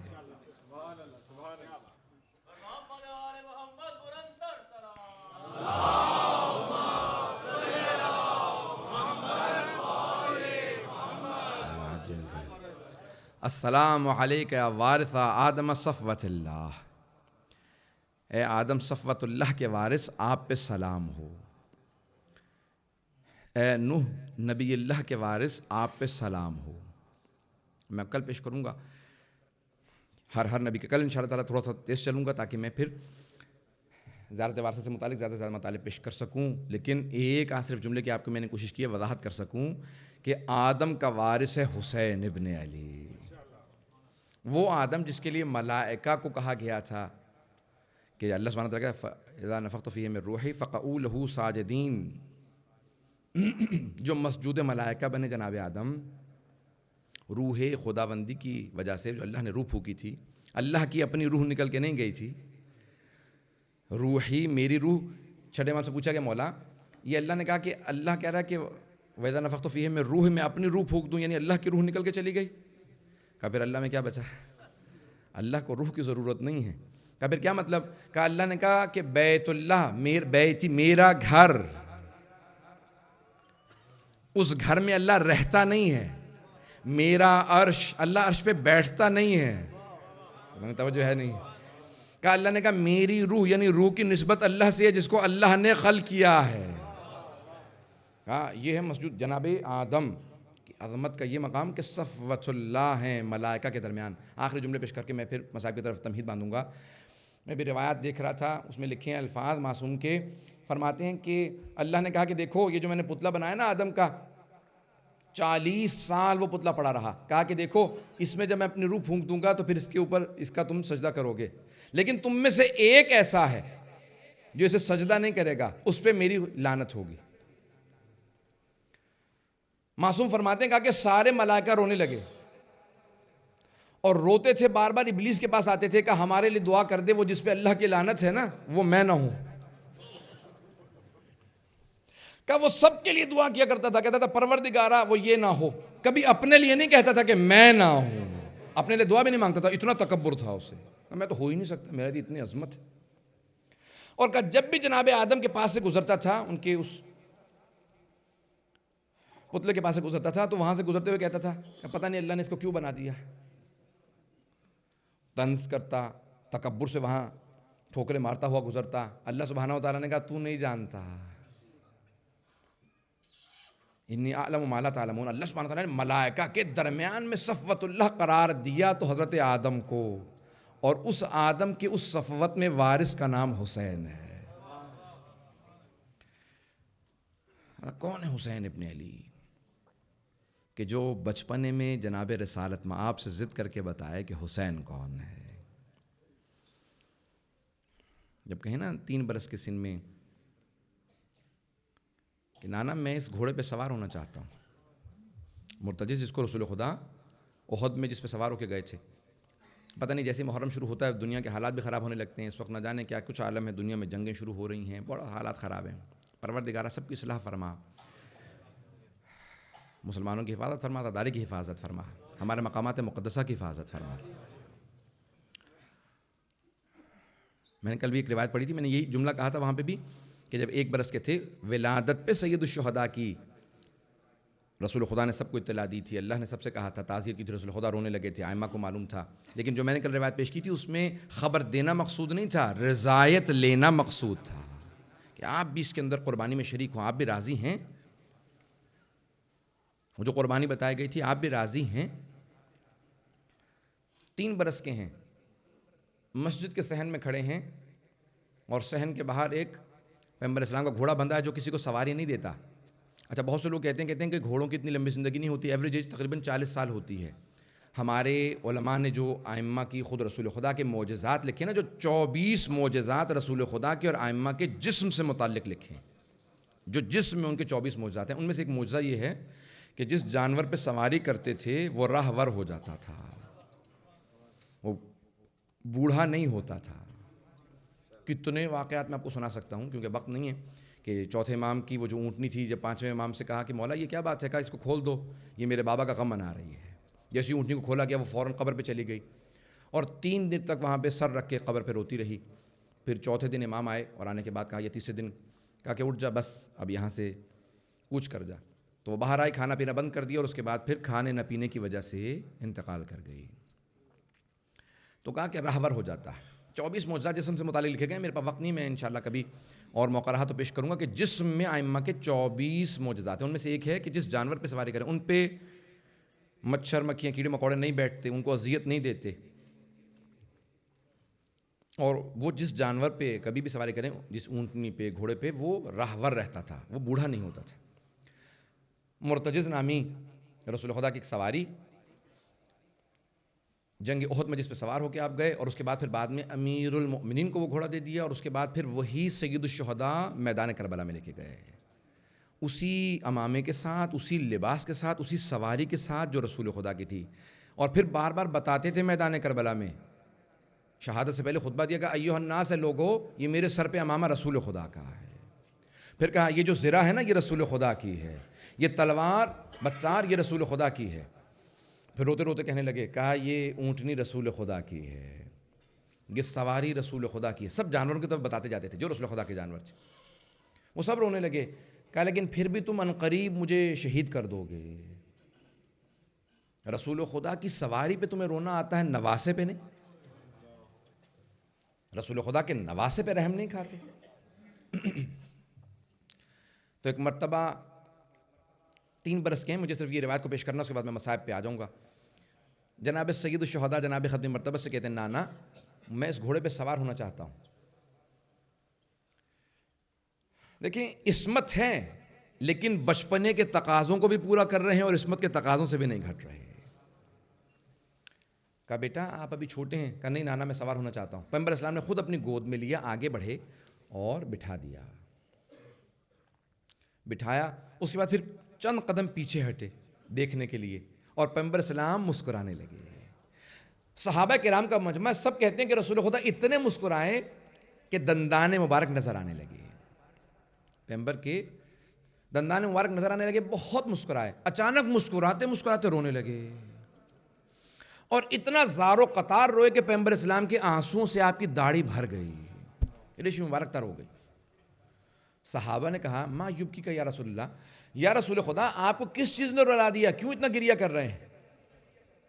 کہا کل یہی گھوڑا ہوگا, یہی میرا نواسا ہوگا, لیکن مدینہ نہیں کربلا ہوگا. یہ اس گھوڑے پہ سوار ہو کے آواز دے گا ایھا الناس, اے لوگو حل من ناصر ینصرنا, لیکن اس وقت کوئی نصرت کرنے والا نہیں ہوگا. پھر آپ نے کہا اے میرے صحابہ, اگر تم میں سے کوئی میرے نواسے حسین کی آواز سنے نا حل من ناصر ینصرنا تو فانصروہ, تو اس کی نصرت ضرور کرنا. رسول خدا کی آواز گونج رہی تھی جب ایک مرتبہ جناب رسول خدا کے نواسے حسین 28 رجب کو مدینے سے چلے تو 82 افراد کو لے کے چلے. 72 افراد شہید ہوئے, جن میں سے نہ جانے کیا عالم ہے, کیونکہ کچھ افراد مدینے سے ساتھ چلے لیکن مکے سے پہلے چلے گئے. کب؟ 28 رجب کو چلے, مکے پہنچ گئے رسول خدا. وہاں سے کوفے والوں کے ہر روز کبھی 600 خط, 400 خط, 200 خط ہر روز آنے لگے. 12,000 خط جمع ہو گئے. کہا حسین ہم سب آپ کے انتظار میں ہیں, آپ آ جائیے. ماہ رمضان کا وسط ہو چکا تھا, 28 رجب کو چلے تھے, مکہ پہنچ چکے تھے, 3 شعبان کو مکے پہنچ گئے تھے. مکے ہی میں تھے کہ ماہ رمضان میں ایک مرتبہ سید الشہداء نے بلایا جناب مسلم ابن عقیل کو. کہا کہ میرے بھائی مسلم, امام سجاد جناب عقیل کی بیٹوں کو جب بھی دیکھتے تھے نا, جب ان کی نسل کو دیکھتے تھے تو بہت زیادہ روتے تھے. کہا مولا جب آپ جناب جعفر طیار کی نسل کو دیکھتے ہیں تو اتنا نہیں روتے جتنا جناب عقیل کی نسل کو دیکھ کے روتے ہیں. کہا ان کی قربانیاں زیادہ ہیں. 5 بیٹے جناب عقیل کے میدان کربلا میں شہید ہوئے ہیں, 5 بیٹے. اور تاریخ میں صرف 2 ایسی ہستیاں ہیں جنہوں نے پوری نسل امام حسین پہ قربان کر دی ہے. ایک جناب زینب کبریٰ ہے, جنہوں نے دونوں بیٹے قربان کر دیے, اور دوسرے جناب مسلم ابن عقیل. 4 بیٹے ہیں جناب مسلم کے. کیسے پیش کروں گا؟ پہلی شہادت پیش کر رہا ہوں خاندان اہل بیت کی آپ کے سامنے. 4 بیٹے ہیں جناب مسلم کے, 2 کو ساتھ لے گئے کوفے, اور جب جا رہے تھے نا تو جناب رقیہ کو وصیت کر رہے تھے, رقیہ تم کربلا جانا, اگر وقت آئے نا تو بیٹوں کو روکنا مت, میرے دونوں بیٹے قربانی کے لیے بھیج دینا. 4 بیٹے ہیں, 2 کربلا میں شہید ہوئے, 2 کوفہ میں شہید ہوئے. میں پیش نہیں کر سکتا آپ کے سامنے. جناب مسلم کے 4 بیٹے شہید ہیں, 4 بیٹے شہید. کہا مسلم کوفے جانا, تمہارا ہاتھ میرا ہاتھ ہے, تم اپنے ہاتھ پہ میرے چاہنے والوں سے بیعت لے لینا, کہنا کہ حسین ابن علی نے مجھے بھیجا ہے. اور خط لکھا من حسین ابن علی الی اشراف الکوفہ, کوفے کے بڑے ہی شرفاء کے لیے خط لکھ رہا ہوں. کہا انی باعث علیکم اخی و ابن عمی و ثقتی مسلم ابن عقیل. مولا اتنے القاب دیے. کہا کوفے والو, میں اپنے بھائی کو, اپنے چچا کے بیٹے کو, اور ایک ایسے آدمی کو جس پہ میرا پورا ٹرسٹ ہے, میں پوری طرح سے اعتماد کرتا ہوں, میرا ثقہ ہے, کہا اس کو بھیج رہا ہوں. کہا مسلم چلے جاؤ. 2 بیٹوں کو ساتھ لیے جناب مسلم نے, 2 قاصد ساتھ میں لیے چلے گئے. جناب مسلم پہنچے. مورخین نے لکھا, میں آج تاریخ ساری دیکھ رہا تھا کہ 3 شوال کو جناب مسلم کوفے پہنچے. میں روایت بالکل ابتدا میں ہوں, مصائب میں تھوڑا سا وقت لوں گا بھی مصائب کے اندر. کوئی بھی بخل نہ کرے, آج جناب مسلم کا پرسہ دیجیے گا, جناب رقیہ کو, جناب عباس کو پرسہ دیجیے گا. ایک مرتبہ آج پرسہ دیں گے جناب مسلم نے عقیل کا. حضرات کوئی بھی تھک کے نہ سنے گا, سب کے سب اہمیت کے ساتھ سنیے گا مصائب کو. جناب مسلم نے عقیل چلے, 3 شوال کو کوفے پہنچ گئے. جیسے کوفے پہنچے تو کوفے پہنچنے کے بعد جناب مسلم نے جناب حان ابن عروہ کے گھر پہ اپنا وہیں پہ قیام کیا اور لوگوں کو اطلاع دینا شروع کی. کہا یہ میرے مولا حسین نے خط لکھا ہے. جو آتا تھا جناب مسلم اپنے آواز سے خط سناتے تھے, میرے مولا نے یہ خط لکھا ہے. اے کوفہ کے شریفوں تمہارے لیے خط ہے. کہ خاص خاص شیعوں کو بلانا سب کے لیے خط نہیں ہے. جو آتا تھا جب جناب مسلم خط پڑھتے تھے تو سب رونے لگتے تھے. کبھی جناب حبیب آ کے رو رہے ہیں, مسلم ابن اوسجاج آ کے رو رہے ہیں, جناب ہانی بڑے بڑے شرفاء موجود تھے. 5000 افراد کو عبید اللہ ابن زیاد نے گرفتار کر لیا. کہا مسلم نے یہاں پہ مجمع لگا رکھا ہے, یہ سب شیعوں کو جمع کر رہا ہے, میں کبھی ایسا نہیں ہونے دوں گا. اس نے 5000 افراد کو گرفتار کیا. حضرات میں تفصیل میں نہیں جا سکتا, سارے خلاصہ کر دیا میں نے مصائب کو. جناب مسلم ابن عقیل کی ایک مرتبہ مخبری ہو گئی, کچھ منافقین آ کے اسی دوران ملنے لگے. جناب مسلم سے پوچھا کیا عالم ہے؟ جناب مسلم نے خط لکھا, کہا کہ من مسلم ابن عقیل. مسلم ابن عقیل خط لکھتا ہے اپنے امام کو, حجت خدا کو, آقا و مولا کو, حسین ابن علی کو, زہرا کے بیٹے کو. بڑا عجیب و غریب انداز ہے. کہا ہے زہرا کے بیٹے 18,000 لوگوں نے میرے ہاتھ پہ بیعت کی ہے. سب کہتے ہیں کہ ہم حسین کے لیے حاضر ہیں مولا, کوفے چلے آئیے. بس یہ جملہ لکھا, خط بھیج دیا.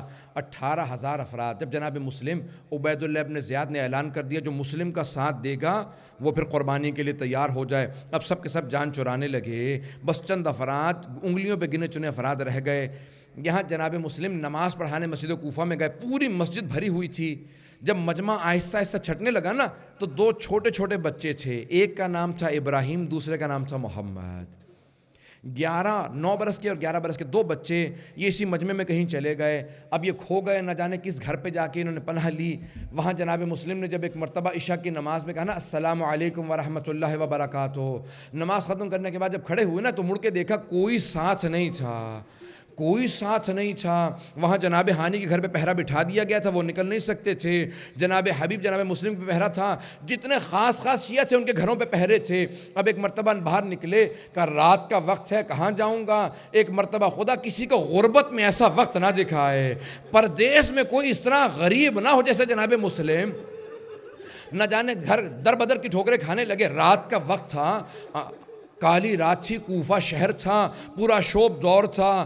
اچانک چلتے چلتے گلیوں کے اندر کہا کب تک چلتا رہوں گا. ایک دہلیز پہ جا کے بیٹھ گئے.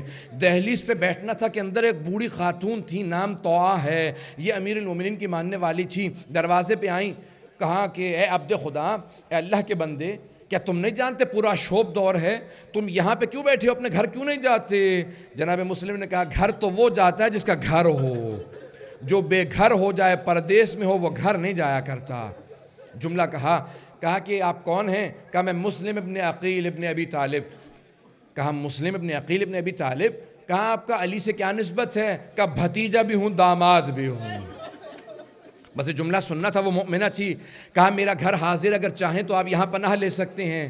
آپ نے جملہ کہا میں نہیں چاہتا میری وجہ سے تجھ پہ کوئی مصیبت آ جائے. کہا کہ نہیں, آپ یہاں پہ گھر میں پناہ لے سکتے ہیں. کہا کہ کہاں پہ رہیے گا. کہا کہ کہیں جہاں پہ تو اپنا سامان رکھتی ہو وہاں پہ مجھے بٹھا دو. کہا کہ کیا چاہیں گے, کچھ کھانا لے کے آؤں. کا کھانا نہیں چاہیے, بس تھوڑا سا پانی دے دو. میرے لیے مصلی عبادت بچھا دو, میں تہجد کی نماز پڑھنا چاہتا ہوں. جناب مسلم تہجد کی نماز پڑھنے کے بعد کچھ دیر کے لیے اپنے آنکھ لگائی. جیسے ہی جناب مسلم سوئے نا تو خواب میں امیر المؤمنین کو دیکھا. میرے مولا آئے, کہ مسلم میں تمہیں لینے آیا ہوں, مسلم میرے ساتھ چلو. اب جناب مسلم سمجھ گئے کہ میرا آخری وقت آ گیا ہے. فوراً بیدار ہوئے, ایک مرتبہ گریہ کرنے لگے. وہ طوعہ آئی, کہا کیا بات ہے. کہا میں نے اس طرح سے اپنے چچا کو خواب میں دیکھا ہے, اس کا مطلب ہے میرا آخری وقت ہے. کہا اس لیے آپ گریہ کر رہے ہیں. کہا نہیں, مجھے شہادت سے, موت سے کوئی ڈر نہیں ہے. میرے 2 چھوٹے چھوٹے بچے مجھ سے جدا ہو گئے ہیں, میں ان کا سوچتے ہوئے رو رہا تھا. کہا کہ مجھے کچھ عبادت کر لینے دو. بس جناب مسلم وہاں عبادت کرنے لگے. فجر کی نماز تمام کی, گلی کوچوں میں آوازیں آنے لگیں. ایک مرتبہ کسی نے جناب مسلم کی آواز سنی نا, مخبری کر دی. بس مخبری جو ہوئی تو ایک مرتبہ عبید اللہ ابن زیاد نے ایک لشکر کو بھیجا. بس میں سارا مصائب چھوڑ کے خلاصہ کر رہا ہوں. وہاں پہ ایک مرتبہ جناب مسلم کی مخبری ہوئی, سارا لشکر آنے لگا. جناب مسلم کے کانوں میں آواز گئی. کہا کہ گھوڑوں کی آوازیں آ رہی ہیں اور مسلم سب پکار رہے ہیں. آپ نے فوراً اپنے زرہ کو زیب تن کیا, تلوار کو نکالا. جناب مسلم بہت شجاع تھے. اس زمانے میں جو 4 سب سے شجاع افراد تھے, جناب عباس, جناب محمد حنفیہ عبداللہ ابن جعفر تیار و جناب مسلم بہت شجاع تھے، فوراً تلوار کو نکالا، کہا کہ کنیز خدا میں باہر جا رہا ہوں، میں مقابلہ کروں گا. کہا کہ نہیں، یہیں پہ پناہ لیجئے، باہر پورا لشکر ہے. کہا نہیں، تو نے مجھ پہ احسان کیا تھا، میں نہیں چاہتا میری وجہ سے تجھ پہ کوئی مصیبت آن پڑے. بس بھی احسان کا بدلہ احسان ہوتا ہے. فوراً آپ نے دروازہ کھولا، گھر سے باہر نکل کے بس بھی آخری جملے سن لیجئے گا. جناب مسلم مقابلہ کرنے لگے، جو بھی قریب آتا تھا ایسا وار کرتے تھے اس کو جہنم میں واصل کر دیتے تھے. اور اگر کوئی زیادہ قریب آئے اور اگر ہاتھ میں جناب مسلم کے آ جاتا تو آپ اٹھا کے پھینکتے، بالا خانے پہ چلا جاتا. ایک مرتبہ لشکر ختم ہوا، اس نے دوسری مرتبہ لشکر منگوایا. جب تیسری اور چوتھی مرتبہ فوج منگوائی نا اس نے، تو ایک مرتبہ عبید اللہ ابن زیاد نے کہا کہ ایک آدمی کو گرفتار کرنے کے لیے تیسری مرتبہ فوج منگوا رہے ہو. کہا یہ کوئی کوفے کا بقال نہیں ہے، یہ علی کا پروردہ ہے، علی کا شیر بھتیجا ہے، اسے علی نے تلوار چلانا سکھائی ہے. بس بھی ایک مرتبہ انہوں نے کہا کہ ٹھیک ہے گڑھا کھودو. ایک گڑھا کھودا گیا زمین کے اوپر، جناب مسلم کو جنگ کرتے کرتے دھوکے سے اس جگہ پہ لے گئے. ایک مرتبہ جب قریب سے وار ہونے لگے نا تو جناب مسلم کے ہونٹوں پہ تلوار چلی، ہونٹ کٹنے لگے، جناب مسلم گڑھے میں گرے. ایک مرتبہ قریب آئے، کہا مسلم، محمد ابن اشس کندی کے ملعون کے بیٹے نے کہا، اس نے کہا کہ اے مسلم، ہم تمہیں پناہ دیتے ہیں، ہم امان دیتے ہیں، اپنی تلوار کو پھینک دو. کہا کہ وعدہ کرتے ہو پناہ دیتے ہو، امان دیتے ہو؟ کہا ہاں ہم وعدہ کرتے ہیں. جناب مسلم نے تلوار کو رکھا، انہوں نے ایک مرتبہ گلے میں رسیاں ڈالنا شروع کی. میرے جناب مسلم نے ایک مرتبہ رو کے جملہ کہا، مولا نے کیا کہا کہ ھذا اول الغدر، یہ پہلا دھوکہ ہے. ایک مرتبہ روتے ہوئے مکہ کا رخ کیا، کہا مولا میں نے آپ کو خط لکھ دیا تھا کہ کوفے چلے آئیے، مولا کوفہ آنے لائق نہیں ہے. ایک مرتبہ گلے میں رسیاں ڈالی گئیں، جناب مسلم کو لوگ گھسیٹنے لگے، زنجیریں باندھی گئیں، چلنے لگے. بس آخری جملے سن لیجئے. چلنے لگے، جناب مسلم کو لے جانے لگے. جیسی عبید اللہ ابن زیاد کے دربار میں پہنچے گا، جھک کے سلام کر، تو امیر کے سامنے آیا ہے. کہا میرا امیر حسین ہے، میں کسی اور کو امیر نہیں مانتا. کہا کہ میں آخری وصیت کرنا چاہتا ہوں. ایک آدمی کو بلایا کہ میری ایک وصیت کے جملے سن لے. 3 وصیتیں کی. کہا کہ دیکھ، میں نے 700 درہم قرض لیا تھا، یہ میری زرہ اور میری تلوار بیچ کے میرا قرض اتار دینا. کہا اور کہا دوسرا یہ کام کرنا، جب یہ مجھے قتل کر دے گا نا تو میرے لاشے کو دفنا ضرور دینا. کہا تیسری، کہا کہ میرے مولا حسین کو خبر دے دو کوفہ بہنوں کے قابل نہیں ہے، میرے مولا سے کہہ دینا مولا بہنوں کے ساتھ کوفہ نہ آنا، یہ کوفے والے بڑے دغادار ہیں. بس بھی ایک مرتبہ جناب آخری جملے سن لیجئے. جناب مسلم نے وصیت کی، جناب میری طرف دیکھیے کہ آخری جملے سن لیجئے. بس بھی جناب مسلم کے دونوں ہاتھوں کو پشت پہ باندھا گیا، دارالامارہ کی چھت پہ لے جایا گیا. ایک مرتبہ جناب مسلم کے سر کو دارالامارہ سے لٹکایا، جلاد نے تلوار کو اٹھایا. وہاں میرے مولا حسین مکہ سے چلے تھے تو تڑپنے لگے. میرے مولا عباس نے سوال کیا کہ مولا کیا بات ہے، آپ کے چہرے پہ اتنا غم ہے؟ میرے مولا نے کہا عباس ذرا میری 2 انگلیوں کے بیچ میں دیکھو. جناب عباس نے دیکھا، کہا مولا بڑا ہی کوئی غریب ہے، بہت ہی کوئی غریب ہے، ہاتھوں کو باندھ کے سر کو قلم کیا جانے والا ہے. کہا عباس ذرا غور سے دیکھو. جناب عباس نے دیکھا، کہا مولا یہ میرا بھائی مسلم ہے، مولا مجھے جس اعجاز سے دکھایا ہے مجھے کوفہ پہنچا دو، میں بھائی کا دفاع کروں گا. میں نے تمام کر دیا. آخری جملے سننے کے بعد میں میری طرف دیکھیے گا. مولا حسین نے کہا ذرا عباس ذرا غور سے دیکھو. اب جو دیکھا جناب عباس نے، کہا مولا یہ چھت کے نیچے کوئی بی بی کھڑی ہے، ایک برقع پوش بی بی کھڑی ہے. جلاد نے تلوار چلائی، جناب مسلم کا سر چلا. کسی بی بی نے دامن پھیلایا، جناب مسلم کے سر کو لیا. کہ عباس یہ میری ماں.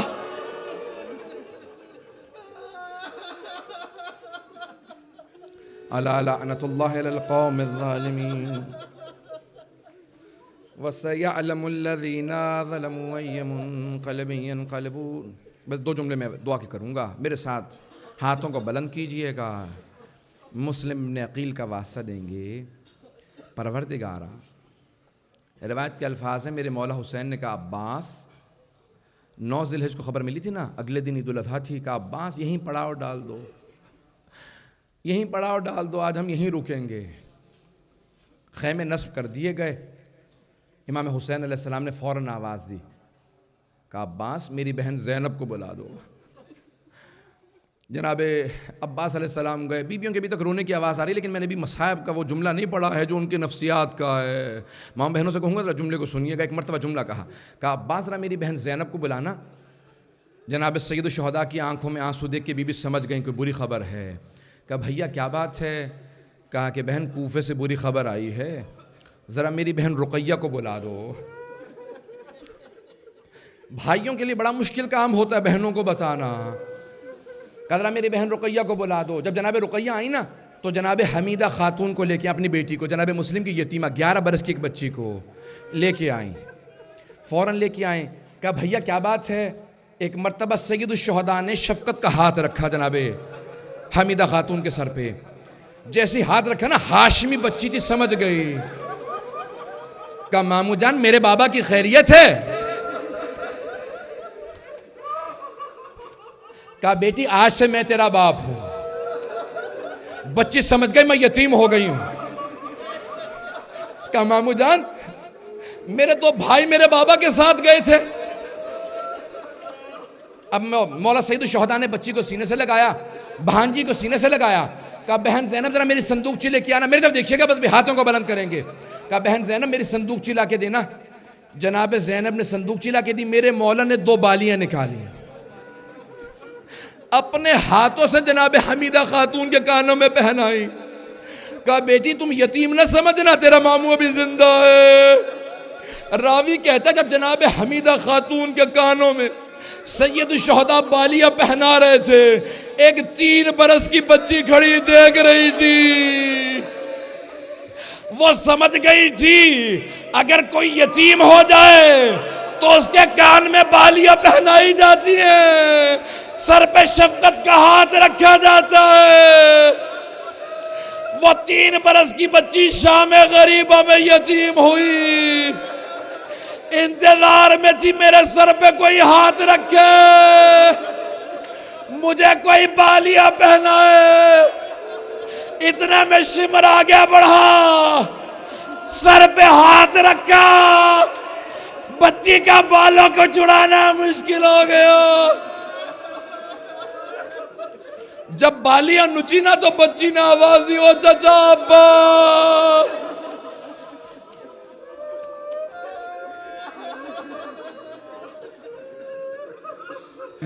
یا حسین یا حسین یا حسین یا حسین یا حسین یا حسین۔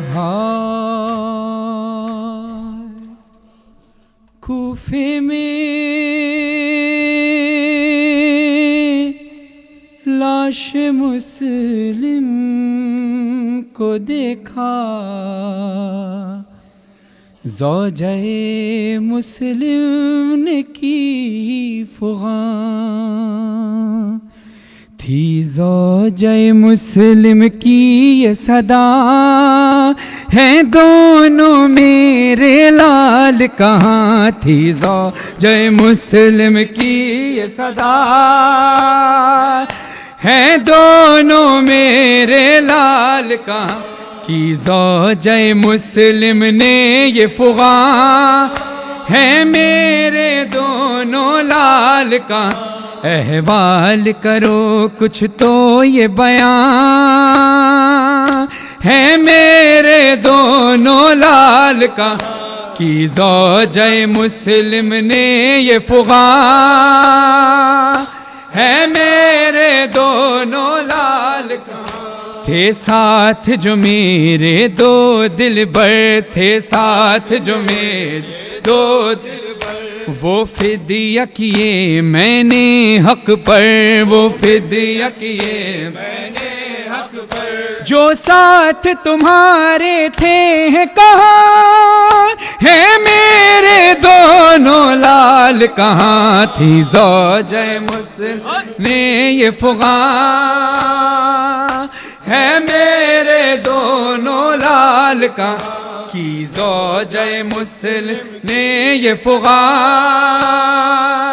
ہے میرے دونوں لال کہاں میں بستی بستی جاؤں گی میں بستی بستی جاؤں گی اور ڈھونڈ کے ان کو لاؤں گی اور ڈھونڈ کے ان کو لاؤں گی اور ڈھونڈ کے ان کو لاؤں گی ڈھونڈ کے ان کو لاؤں گی میں ڈھونڈ کے ان کو لاؤں گی بتلائیے کچھ تو ان کا نشان تھی زوجہ مسلم کی یہ فغان ہے میرے دونوں لال کہاں کی زوجہ مسلم نے یہ فغان ہے میرے دونوں لال کہاں دی لاشِ مسلم نے یہ صدا دی لاشِ مسلم نے یہ صدا دے صبر کی طاقت تجھ کو خدا طاقت تجھ کو خدا ہو جائے گا تجھ پر جلد آیا ہے میرے دونوں لال کہاں کی زوجہ مسلم نے یہ فغان ہے میرے دونوں لال کہاں کی زوجہ مسلم نے یہ فغان جزاک اللہ ہے میرے دونوں لال کہاں کوفے میں انی سے اہل حرم کوفے میں انی سے اہل حرم تھے نالہ کنا وقت ماتم وقت ماتم سن کر یہ صدا محشر تھا آیا ہے میرے دونوں لال کہاں کی زوجہ مسلم کی ہے میرے دونوں لال کہاں کی زوجہ مسلم کی یہ فغان ہے میرے دونوں لال کہاں کوفے میں انی سے اہل حرم میں علی سے اہل حرم تھے نالہ کنا وقت ماتم نالہ کنا وقت ماتم سن کر یہ صدا محشر تھا آیا ہے میرے دونوں لال کہاں کی زوجہ مسلم کی یہ فغان ہے میرے دونوں لال کہاں مولا اس کلام کے صدقے تمام ماتمداروں کو صحت و سلامتی عطا فرمائے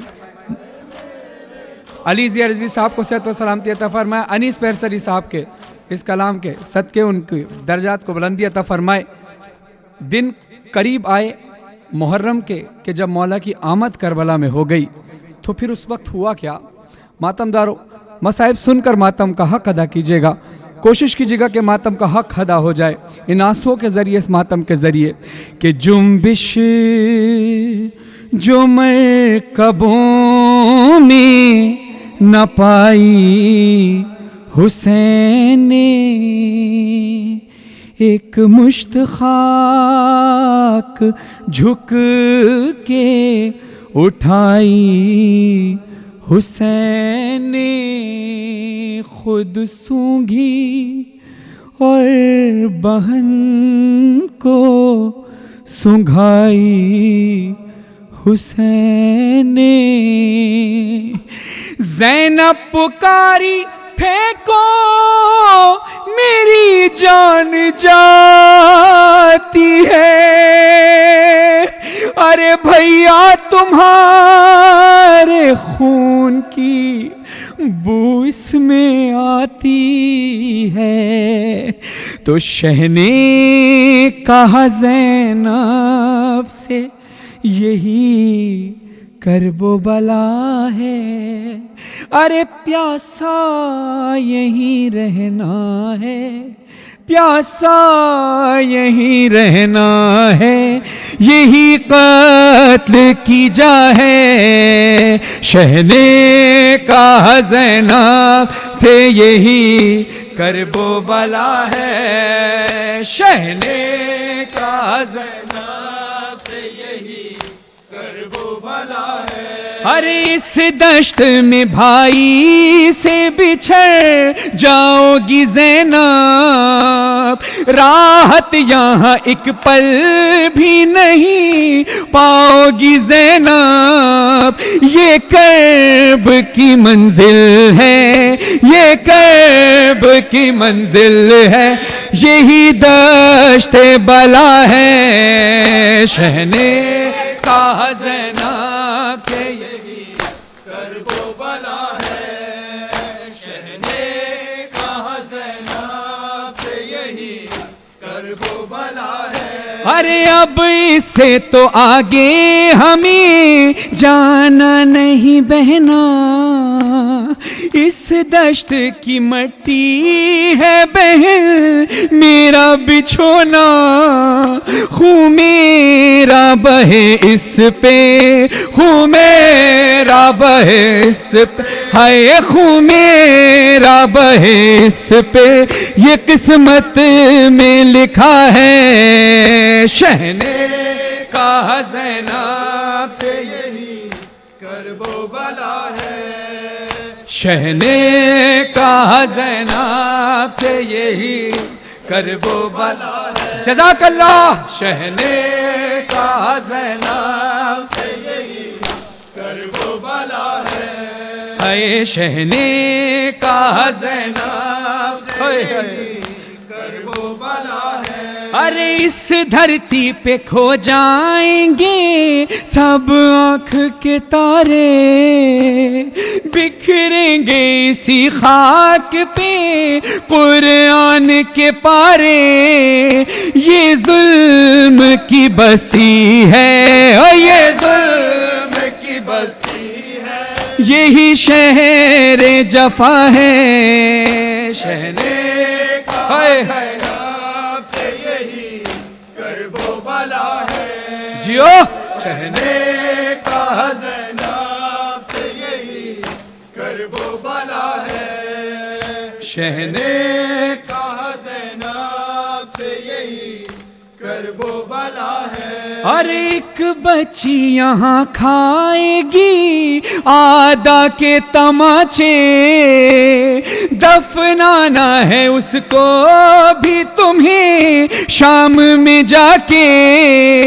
اس کے لیے زینب میرا, اس کے لیے زینب میرا دل کانپ رہا ہے. شہنے کہا زینب سے یہی کرب و بلا ہے, ہے, شہنے کہا زینب سے یہی کرب و بلا ہے.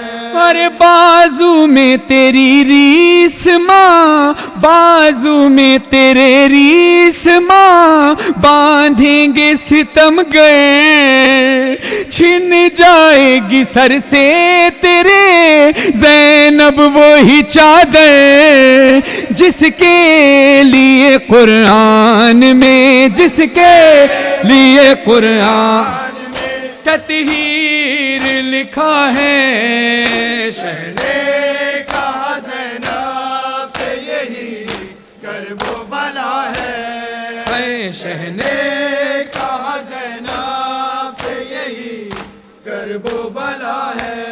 کوہرام ہوا مجلسی شبیر میں برپا, ہر اہل عزا سینہ سر پیٹ رہا تھا. فرحان نے ریحان, یہ فرحان نے ریحان, یہ نوحہ جو پڑھا ہے. شہنے کہا زینب سے یہی کرب و بلا. حسین حسین حسین کہا زینب سے یہی کرب و بلا ہے. شہنے کہا زینب سے یہی کرب و بلا ہے.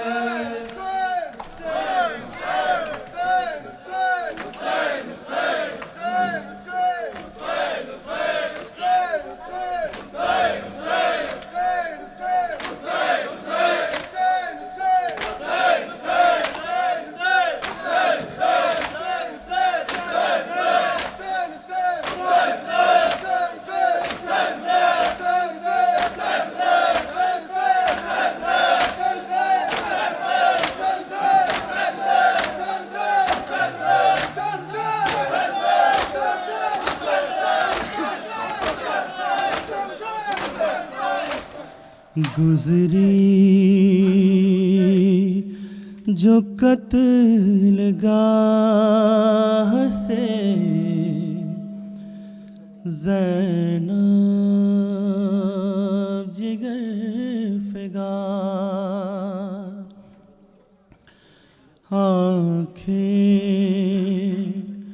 لہو لہو تھیں، بدن پر غموں کا بار،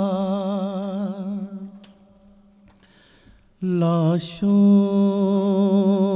کو دیکھ دیکھ کے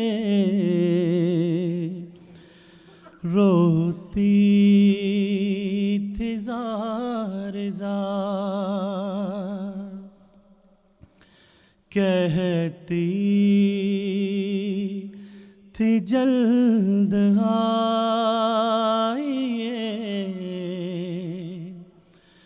یا شاہ ذوالفقار، کیسے بتاؤں کیا میرے دل پر گزر گئی، لاشیں پہ بے وطن کے جو میں ننگے سر گئی،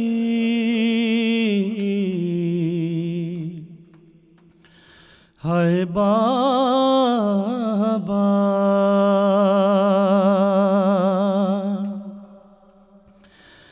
غربت میں قتل ہو گیا مظلوم بے وطن،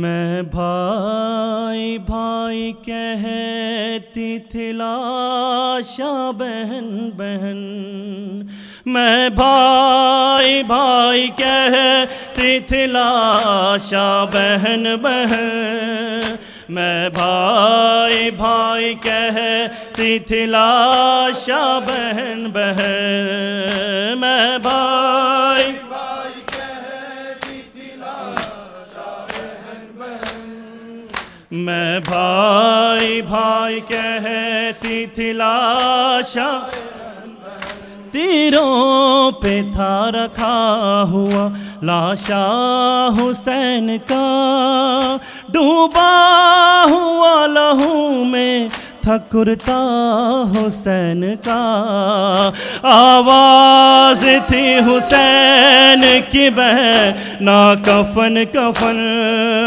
میں بھائی بھائی کہتی تھی لاشا بہن بہن، میں بھائی بھائی کہتی تھی لاشا بہن، میں بھائی بھائی کہتی تھی لاشا بہن بہن، آئی ناراض دو گھڑی پردیس کی فضا، کنبہ شہید ہو گیا میرا گھر اجڑ گیا، پردیس دیس غیر کا اپنا وطن وطن، میں بھائی بھائی کہتی تھی لاشا بہن بہن، میں بھائی بھائی کہتی تھی لاشا بہن بہن، میں بھائی بھائی کہتی تھی لاشا بہن بہن، ایک دل کے داغ میں نے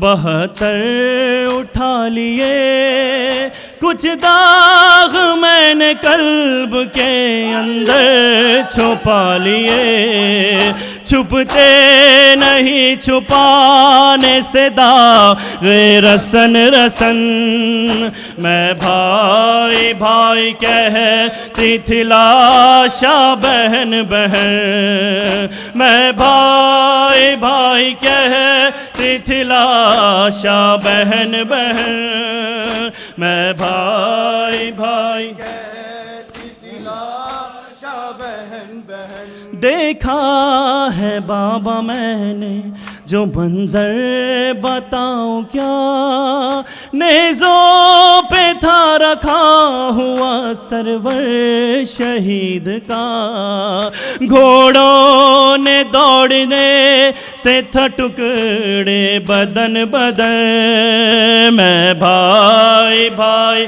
ہے تھی لاشا بہن بہن، میں بھائی بھائی کہتی تھی لاشا بہن بہن، میں بھائی بھائی کہتی تھی لاشا بہن بہن، قاسم کی لاش لائے تھے دامن میں شاہدی، سہرے سے بے نیاز تھی نوشاہ کی جبی، ایک شب بھی رہ نہ پائی نجس کی دلہن دلہن، میں بھائی بھائی کہتی تھی لاشا بہن بہن، میں بھائی بھائی کہتی تھی لاشا بہن بہن، میں بھائی بھائی کہتی تھی لاشا بہن بہن، بابا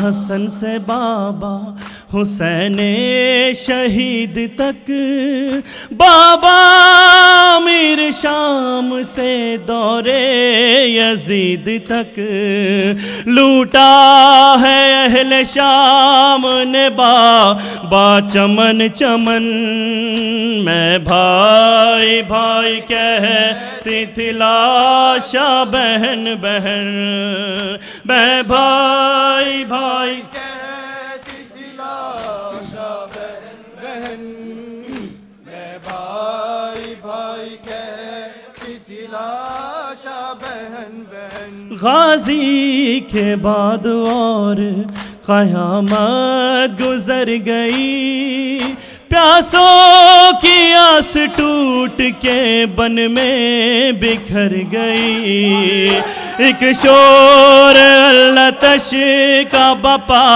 تھا دہن دہن، میں بھائی بھائی کہتی تھی لاشا بہن بہن، میں بھائی بھائی کہتی تھی لاشا بہن بہن، میں بھائی بھائی